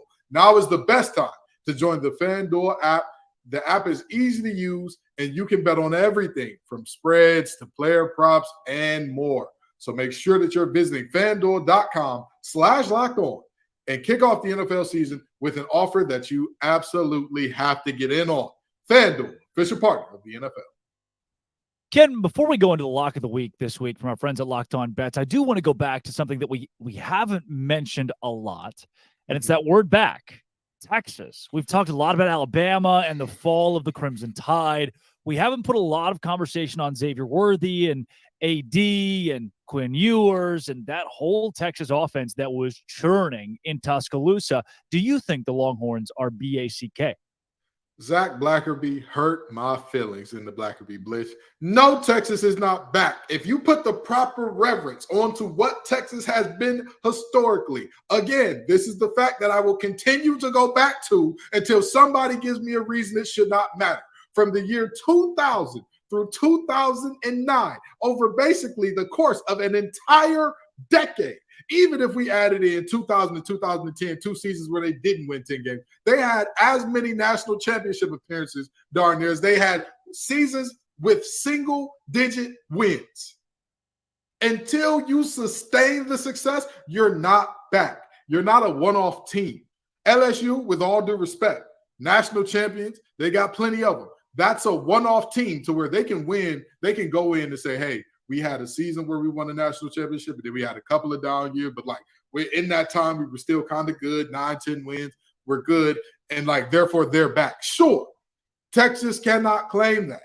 Texas cannot claim back until we see sustained success. Mac Brown era success type of ball game. Until we get that, until we get a transition from a Vince Young Heisman winner to a Colt McCoy, we don't have that. Texas is back. Now, I know everybody believes in Arch Manning. Everybody believes in everyone with the Manning last name. That's why people are talking about Eli as if he's a Hall of Famer. But the fact of the matter is simple. Until they've proven this on a sustained level, no, the Horns are not back. Are they a wonderful team? Could they take it all this year? Absolutely. Are they back? No. Yeah. I do want to point to the rotating door of head coaches they've had. The lackluster record that Steve Sarkisian still has at Texas, winning a Sugar Bowl and following it up with mediocrity, and mediocrity might be a nice word for a Texas team that has such high expectations.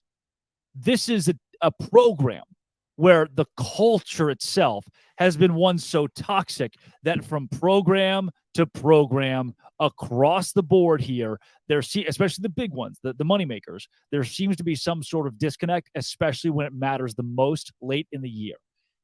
We're always, Texas basketball.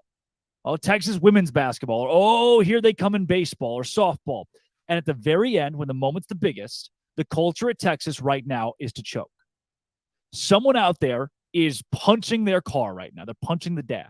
Yeah. But the culture at Texas, when the lights are the brightest in the biggest games, in the postseason, in the ones that get you there, Texas loses. You can have all you want in the regular season. You can have all you want in the first few weeks, and I'll give it to you. This is better than usual. Usually Texas starts the season with a big loss in their non-conference. You remember BYU and Notre Dame. Yep. They struggled LSU in those non-conference games.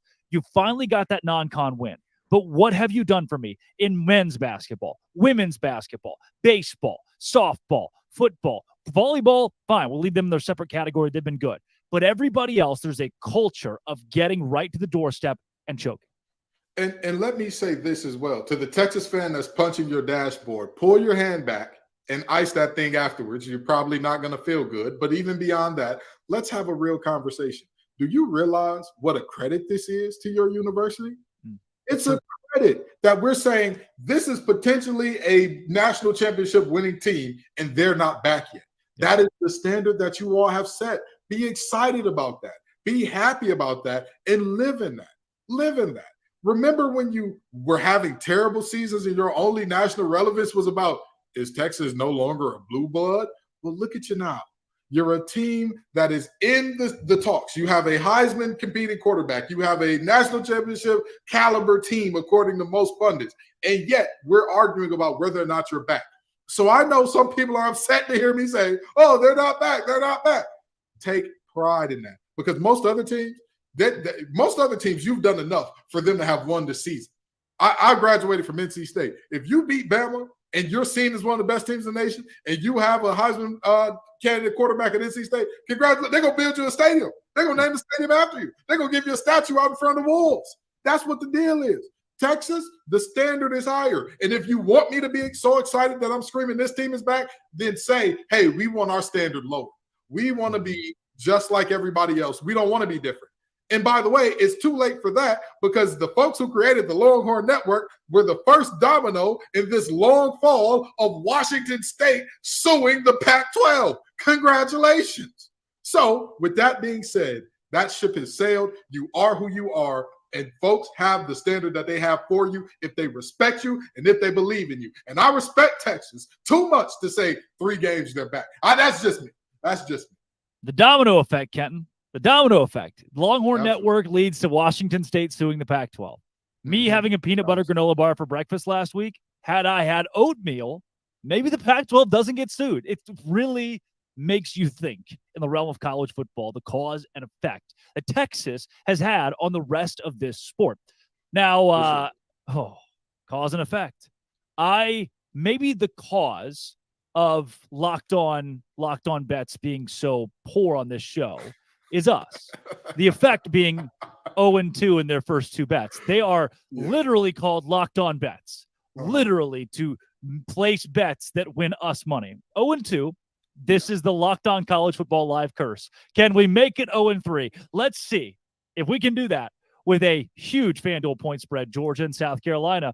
We heard from Locked On Gamecocks earlier. God, please don't pick South Carolina. How they can cover the spread. Let's do it. Oh, Ken, what does Lee Sterling and your boy Q think from Locked On Bets? What the fuck? WTF.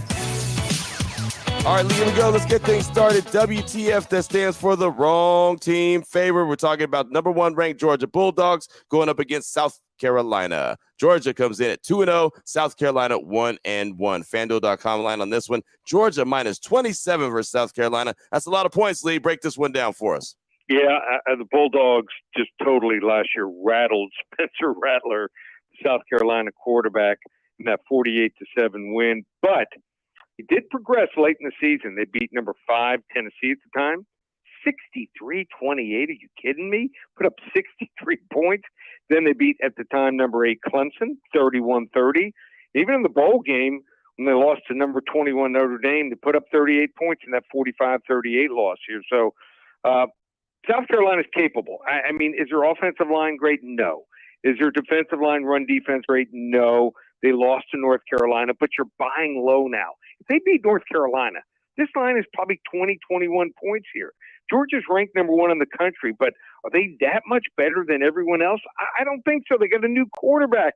I think they're down a few notches. They might still be the best team in the country, but 4 touchdowns, that means they got to outscore South Carolina by a touchdown every single quarter or more.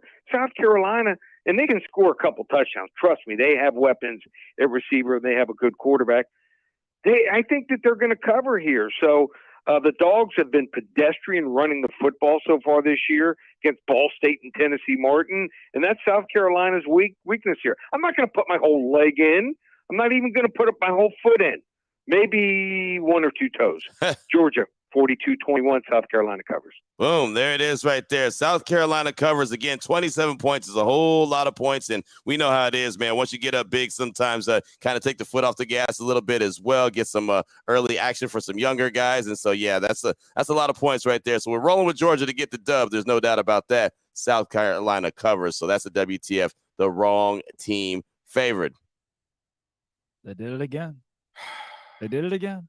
What I don't were know they what to do, Kenton. I don't know what to do. There's 60% I'm hearing on bets this season, but everything they bring to us dies. Hold on a second. We're having this whole conversation about how it's physically impossible for Georgia to cover 27 after they won 48, and mentioning in the same video that they won 48-7 last season.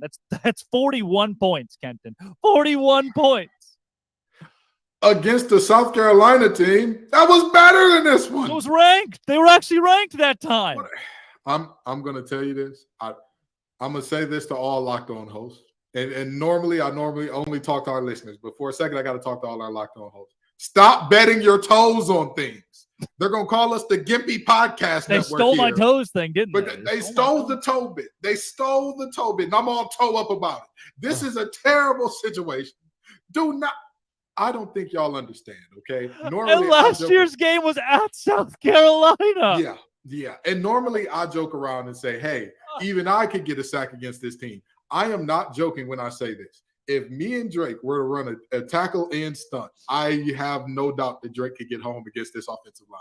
I have no doubt about that. Yes. I have no. Now, could he get down Spencer Rattler? That's a different question. But could he get home? Could he make him uncomfortable? Yes. No ifs, ands, or buts about it. This offensive line is god awful. I have not seen a group of men be riddled with this many areas of weakness in quite some time. I mean, this is just this offensive line, they can't hold water. This is just not it. And you're going to tell me that you have this team going up against the best defensive line that they've gone up against all year, and they're going to find a way to cover against Georgia? Stop playing. Don't bet your toes. Find something better to do. Find something better to bet. And also, stop playing with these people Locked On Bets, okay? We want to make people money here. Okay? You bring us the good bets. Bring us the good one. You bring us the good bets. Who's the producer picking these? We got to talk about this in post-production. Y'all got to bring us something better. Y'all got to bring us something better. This is crazy. I don't care if it's a level 1, level 2, level 3 lock. There's a reason we got level 18 locks on this show. Oh, Ken, I think all the bets that we gave hit last week. Locked On Bets 0-2 on this show. Maybe it's us. Hello. Maybe it's us. So look at all this. There are other games in college football that they didn't choose and probably should have chosen. Mm-hmm. Kenton, when I look around the country, yeah, I see a Cincinnati team that just went on the road against Pitt and won on the road against Pitt and Pat Narduzzi. They're going to beat Miami of Ohio by as many points as they want to. They are 13.5-point favorites right now at FanDuel. Cincinnati at home. Kansas State on the road, -4 against Missouri. 99% of the public is on it, and I am too. TCU -7.5 against Houston. Kansas, who's been so good now all of a sudden, -28 against maybe the worst team in college football, period, in Nevada. They give Arkansas State a run for its money. I am shocked by the amount of, just in my conference, games that are so easy to win money off of. Kenton, when you survey the land, what are your best bets? I mean, there's a few good ones, but as I'll always say, I'm going to go with Dono. Do not take 40-plus point spreads. Always take, if you see a 40-plus point spread game, look for the halftime spread, and that's where you should be safe at. I mean, the reality is, looking around the country right now, again, I see so many games that could be talked about easily in terms of like, hey, this is one that is, it's as American as apple pie to take this free money. And I'll tell you, one of the games that you mentioned in particular, I don't see a world where Cincinnati only wins that game by 13 points was the line, correct? Yes. Yeah. Miami of Ohio is in over their heads. Scott Satterfield, I don't know what happened to him, but he left Louisville and got a facelift. He said, listen, I don't know about y'all, but it's something about that state of Kentucky that's depressing me. I freeze up in the state of Kentucky like Mitch McConnell. I'm good now. I'm gone, baby. I'm out of there. I'm going to be great. And so the reality is, I think that team heading into the Big 12 now looks like a Power 5 team and whoops the wheels off of Miami, Ohio. I think that's an easy Ducats game. Easy. Miami of Ohio beat UMass by 13. So, I guess there's some saving grace there. They lost to Miami 38-3. This is a Cincinnati team that beat Eastern Kentucky 66-13 and then beat Pitt on the road. Emory Jones is a good quarterback now. He was supposed to suck. Scott Satterfield was kind of supposed to suck, and he has not. So I really like the Cincinnati pick. Looking elsewhere around college football, one of the ones that I circled when it comes to just insane spread. Locked on bets, guys. Take notes on this one. Western Michigan plus 28 against Iowa. Iowa might not score 28 points because they don't want to. Western Michigan could score 0 points and still cover 28 against Iowa in Kinnick Stadium. I look at Iowa's transfer QB for Michigan. It's not McCarthy. It's the other guy. What's his name? McNamara. Cade McNamara. See, all these Cades. Cade Fordham, Cade Cunningham. I lost my Cade there. But anyway, McNamara he's a baller. He's looked really good for Iowa so far. And I'm going to tell you what. I'll tell you what. If that offensive coordinator's last baller name my ass, Kenton. 314 yards passing in 2 games, an interception and 2 touchdowns. Boo. Hear me out. A baller for Iowa quarterback standards. You got to understand. Yes. If they're Heisman offensive winner. That's true. By Iowa standards, they're going to build the boy a statue.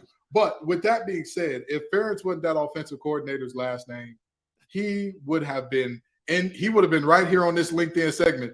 Hey, anybody need an offensive quality control assistant? With that being said, I 1,000% agree with you. It's a struggle for Iowa to put up 28-plus points. And you think that they have a 28-point spread against anybody? I don't care if you're talking Missouri State. I'm not giving Iowa 28-point spreads over anybody. It's just not happening. I don't care if you're talking Cass Tech High School. You know what I mean? Back when I played there, of course. These new boys, I don't know about them. But I don't see Iowa beating anybody by 28 points. It's just not happening. No, I don't either. And Kenton, before we get out of here, I want to give our super dogs this week the outright victories that will shock college football in week 3. I'm going to give you a second for yours because I have perused the landscape of college game. I don't think Colorado State's going to pull a massive upset. I don't think Wyoming shocks Texas the week after the Longhorns beat up on Alabama at Alabama. But I do think, Kenton, and call me crazy, it's a tough week to pick an upset this week.